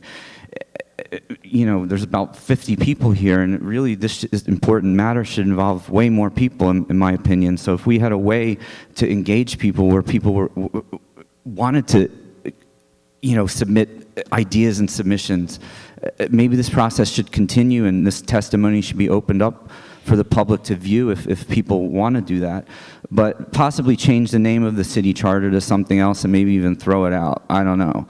But I possibly was thinking something that reflects more of the law of the land, common law, natural law, flesh and blood human beings, rather than corporate fictions or robots or man-made objects, to possibly have it reflect a New York City people's platform, a vision for human, animal, earth dignity, mutual respect, and promotion of non-psycho-sadistic, morally empty people getting away with seemingly endless crime and mass human manipulation, causing unnecessary suffering and danger to the vast majority of New Yorkers, should be grounded in and dictated by common law and natural law in an attempt for us to have balance and harmony with the planet and cosmos, friends, family, and don't forget ourselves, to be able to live life in New York City with as much dignity and personal collective responsibility as possible. Why call it the city charter?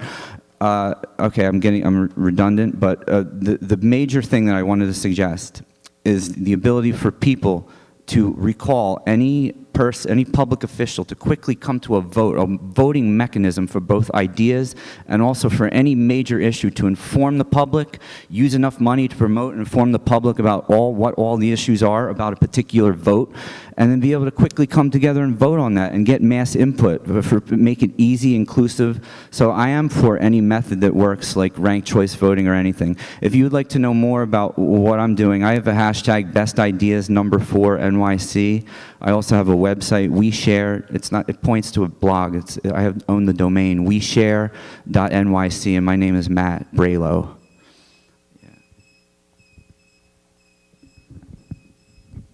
I'll keep going. I got a gazillion recommendations. Yeah, you get the same 3 minutes as everyone has. Thank you. Yeah, thanks. Ms. Okumo, would you say it for me so I can get it right?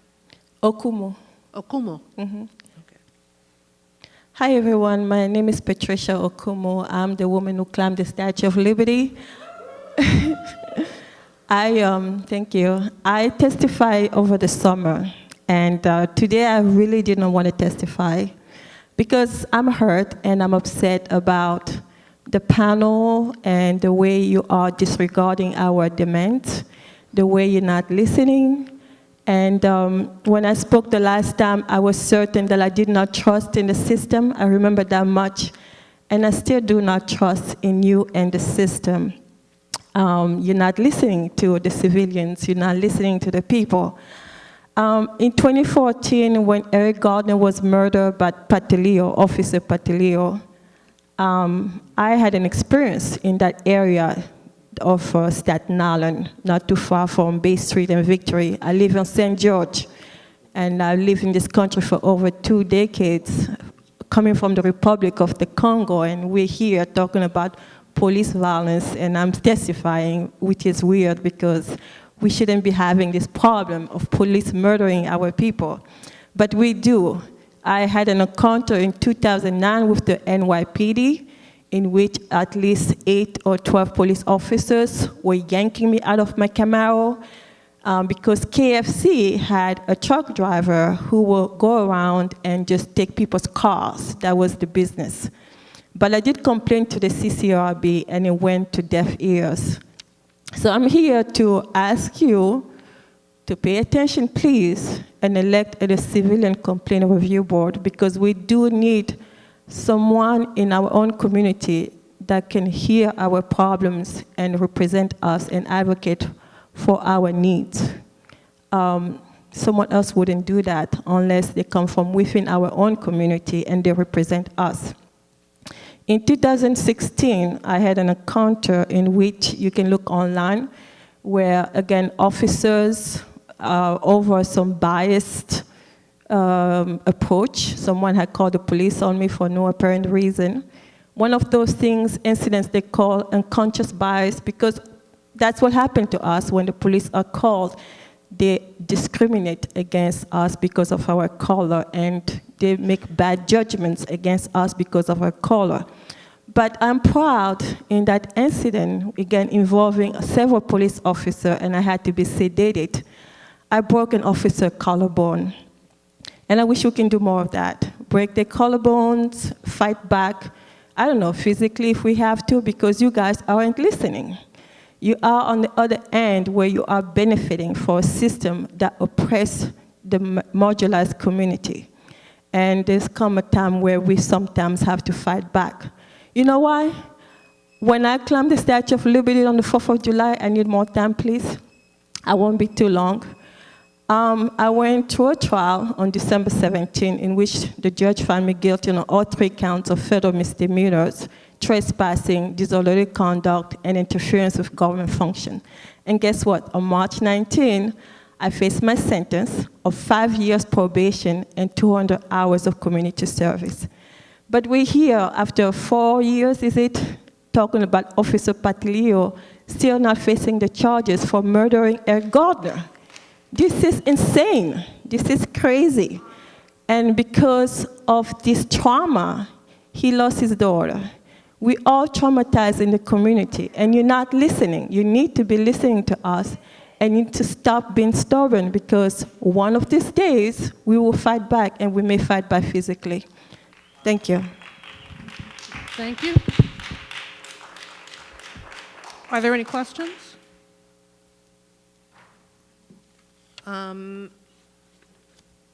You are our last 2 speakers.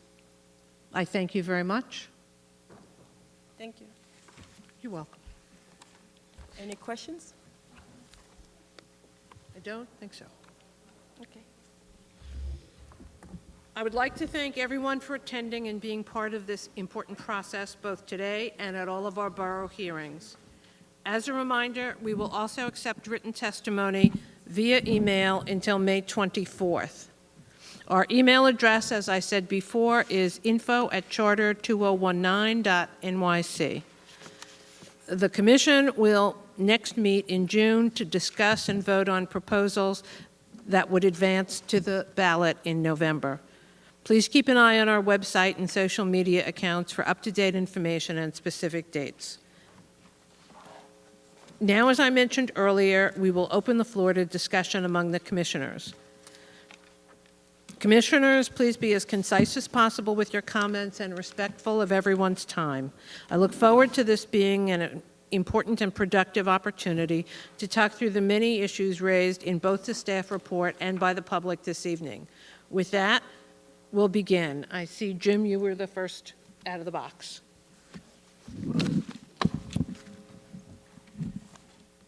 Thank you. Is this on?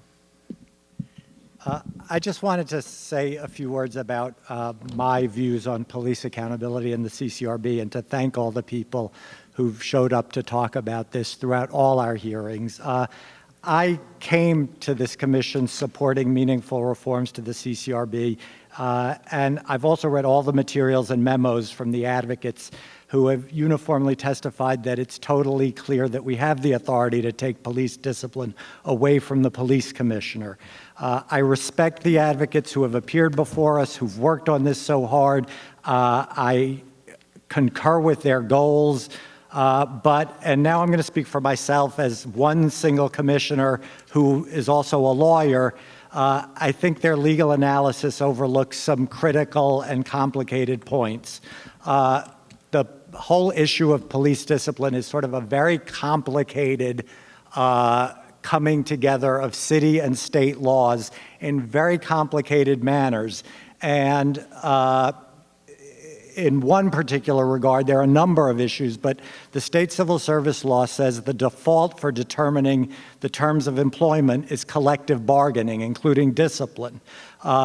There is a provision of the state civil service law that says discipline is not a subject of collective bargaining if there was a city law in effect before the state civil service law was passed.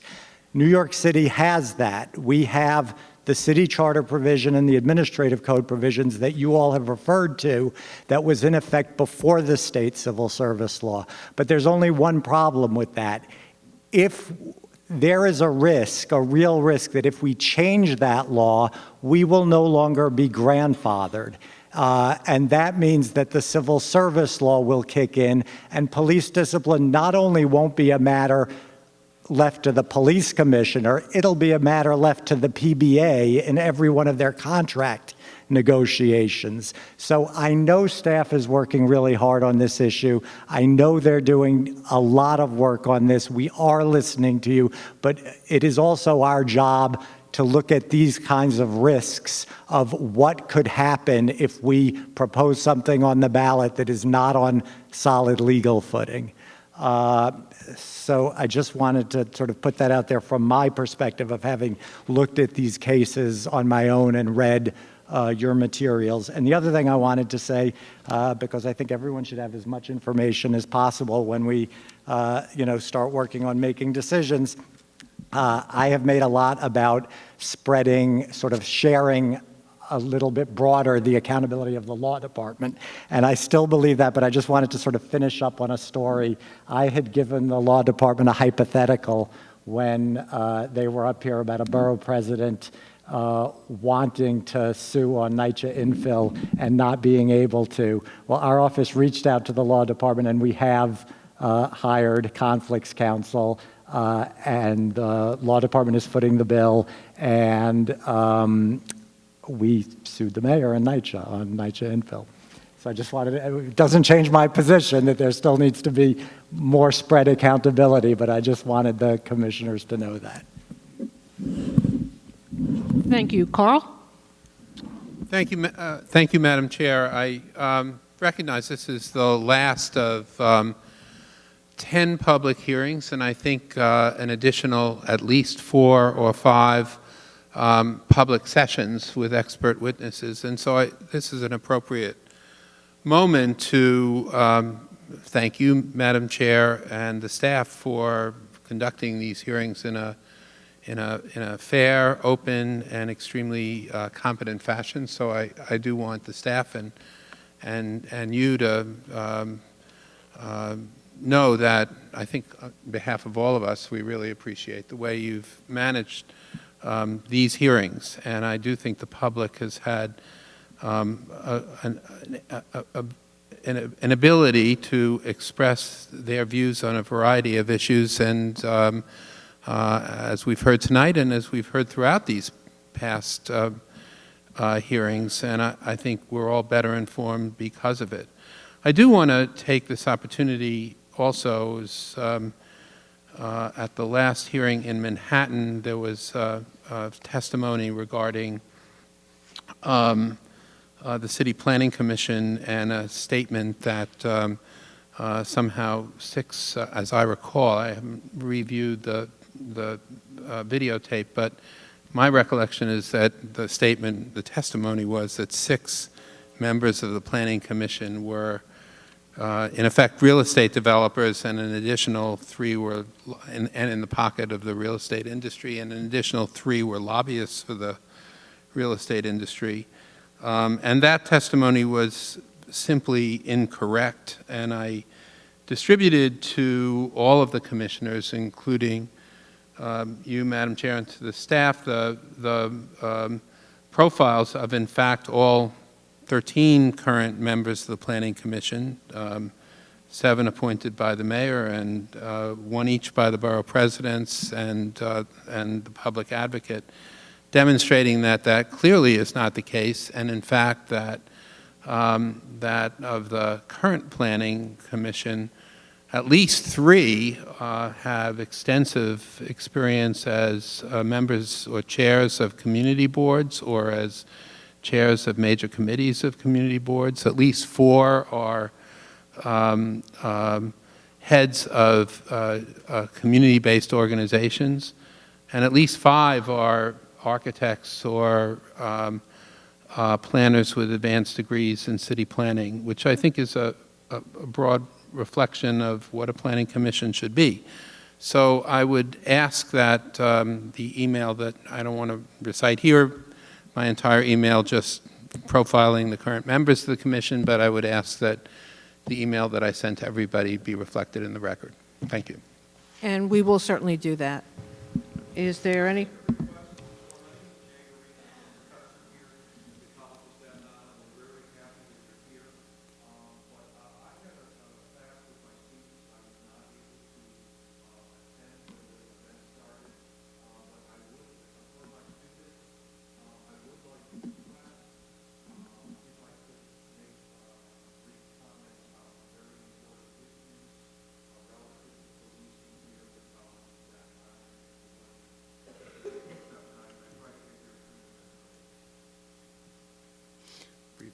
Okay, despite we as you, I know, have been told, we have closed the public hearing, but we're going to allow you.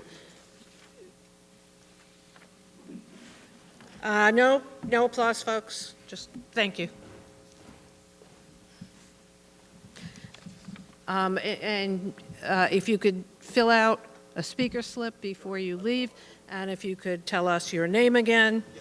Okay. Again, thank you for allowing me to address this commission. My name is Jay Arena. I am an associate professor of sociology here at the College of Staten Island, City University of New York.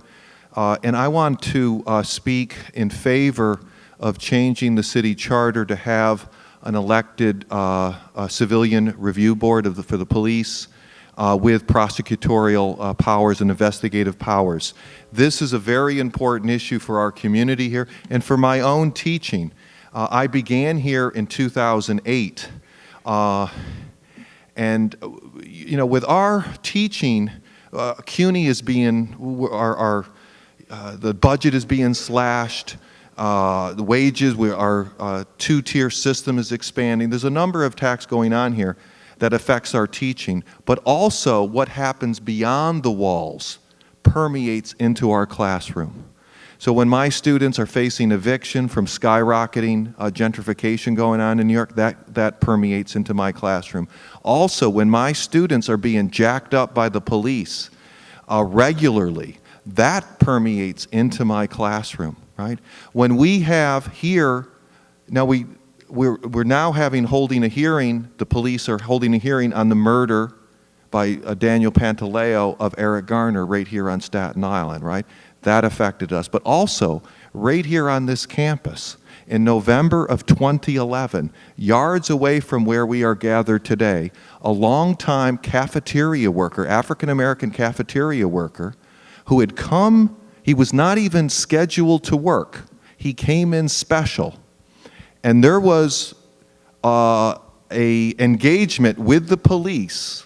He was in the lavatory before he went to work. The police are not even supposed to, under agreements with the police department in CUNY, they're not even supposed to be on the campus. There was an engagement, and Corey Holmes ended up dead, right? And nothing has happened. You know, at least with Eric Garner, there's been some kind of, attention brought to the case. No justice, but there was attention brought to the case. But in the case of Corey Holmes, it was just brushed underneath the rug, right? I mean, and that is still an open wound here at the College of Staten Island. His co-workers, we had a small memorial made for him that was taken down. But if we at least had some kind of review board to investigate this killing, there's nothing happened at all, and this happens, you know, just all too often here in the city. And so, as a professor here, for my students who are gathered here, right, and this is an important issue of justice and of power, right? We deal in sociology with power, right? We've got organized money, right? We've got a lot of that in New York, and they've got very closely connected to that is the organized coercive force. And we need to control the coercive force that is being unleashed by the New York City Police Department on a daily basis, right? The Garner case gets a lot of attention, it should, but on a daily basis, short of murder, my students are on the receiving end of that.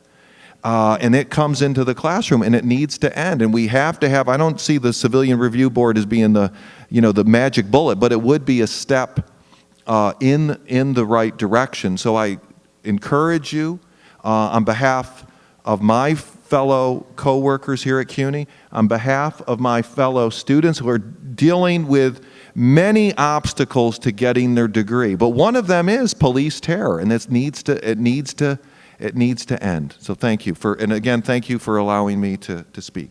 Thank you, Professor Arena. With that, I am closing the public hearing again, and is there any other member Sal? I also want to commend the chair for the way these hearings have been conducted, thank the public for coming out, and thank my fellow commissioners. I look forward to reading your email, Carl, about the City Planning Commission. I haven't read it yet. I just want to, once again, beat the drum that we need to really focus on elections and governance as one of the major objectives of charter reform, because, as was mentioned by many speakers, everything flows from the way the government is organized.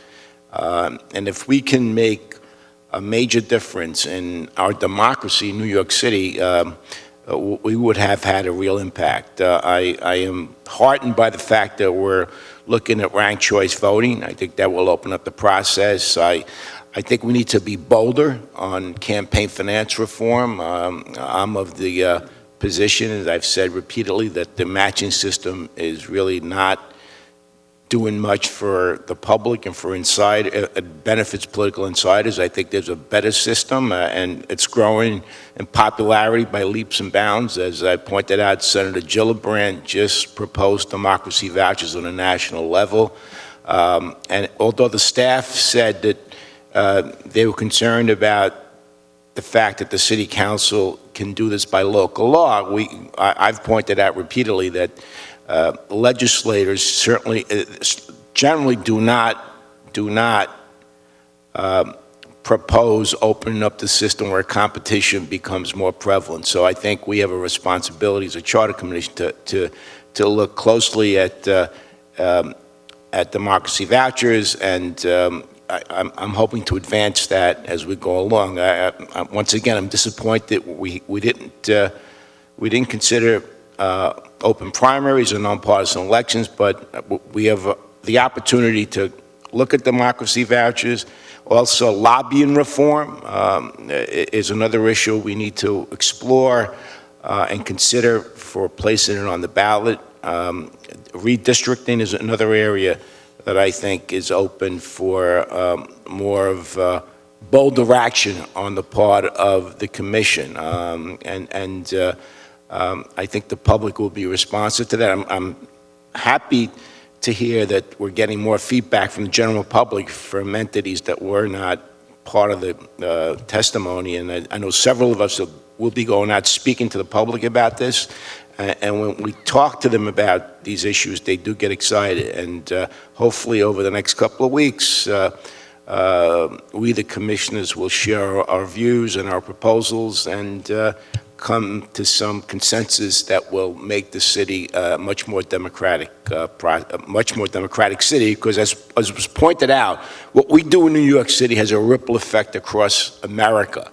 And if we can open this system up more, it will also help other cities and other states across the country. So once again, it's been great working with you guys. I look forward to the next couple of sessions.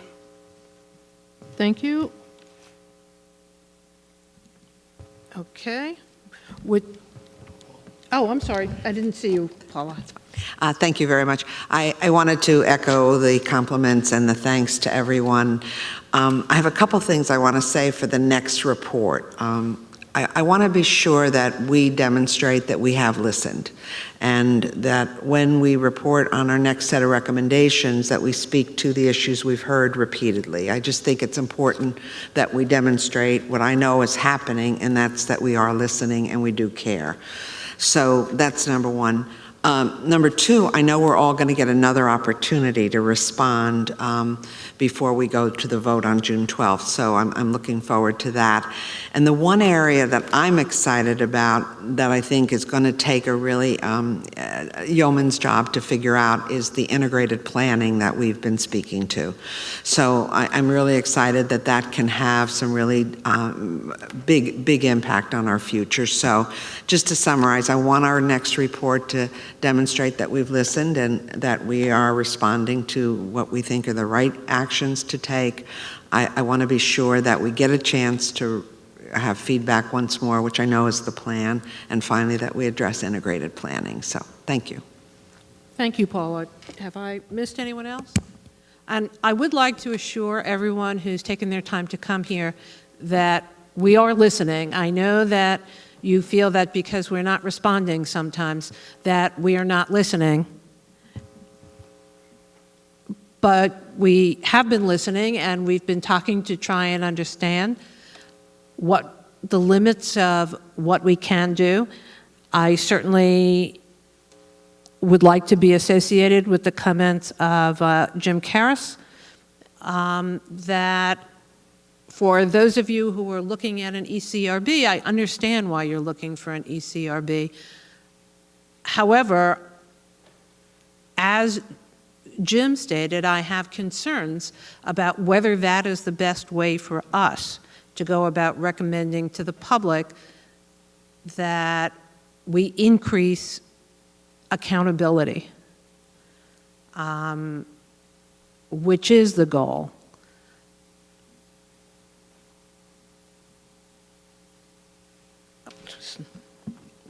I'll stop there, but I did not want people to think that no one is listening to you. We are. Steve? Thank you, Madam Chair. I think that's an important statement to make. And the frustrating part about sitting on a body like this, you hear people's legitimate concerns and you see their heartfelt feelings played out in front of you. And you know, if you had a magic wand, you'd like to help everybody. We have to wrestle with so many different parts of this puzzle, right? And Commissioner Karras alluded to a very big part. We're having discussions about this. There are very serious differences of opinion with respect to the legal impediments that exist.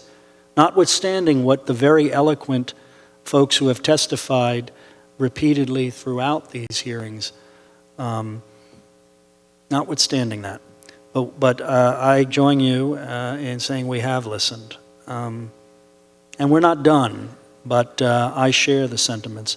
I'd like to just use my opportunity to thank you for your leadership. You have been a model of what a chairperson should be like. You've been fair to the public. We've not denied anyone the right to speak, to be heard. You've been generous to us, and I want to thank you for your leadership, and I thank all of my colleagues on this board. I have enjoyed interfacing, as you have, with the public, but I've really enjoyed getting to know each of you more, and what I've learned from you as individuals in our private discussions is immense. It has really helped to shape my own thoughts. There are two areas that I'd like to make a pitch for.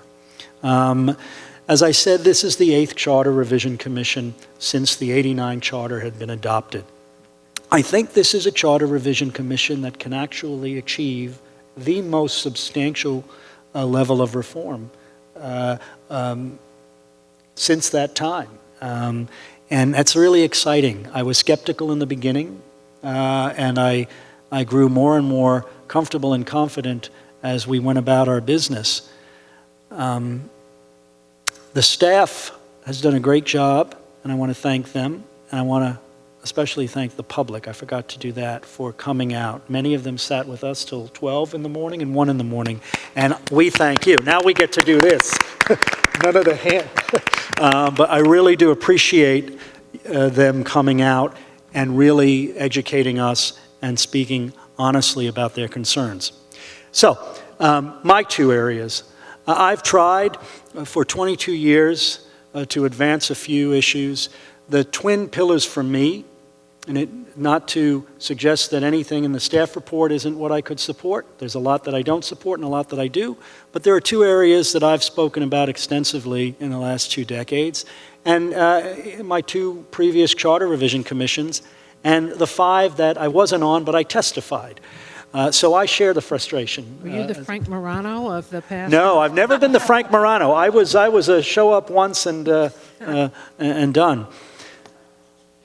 Our job, as I said when we started this endeavor a year ago, we're civic surgeons. And I use that analogy because I think it's most appropriate. We're supposed to take a scalpel, not an axe.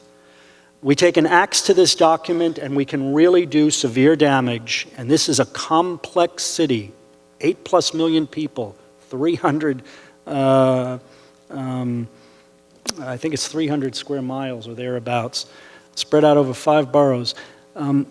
So we take a scalpel, not an axe.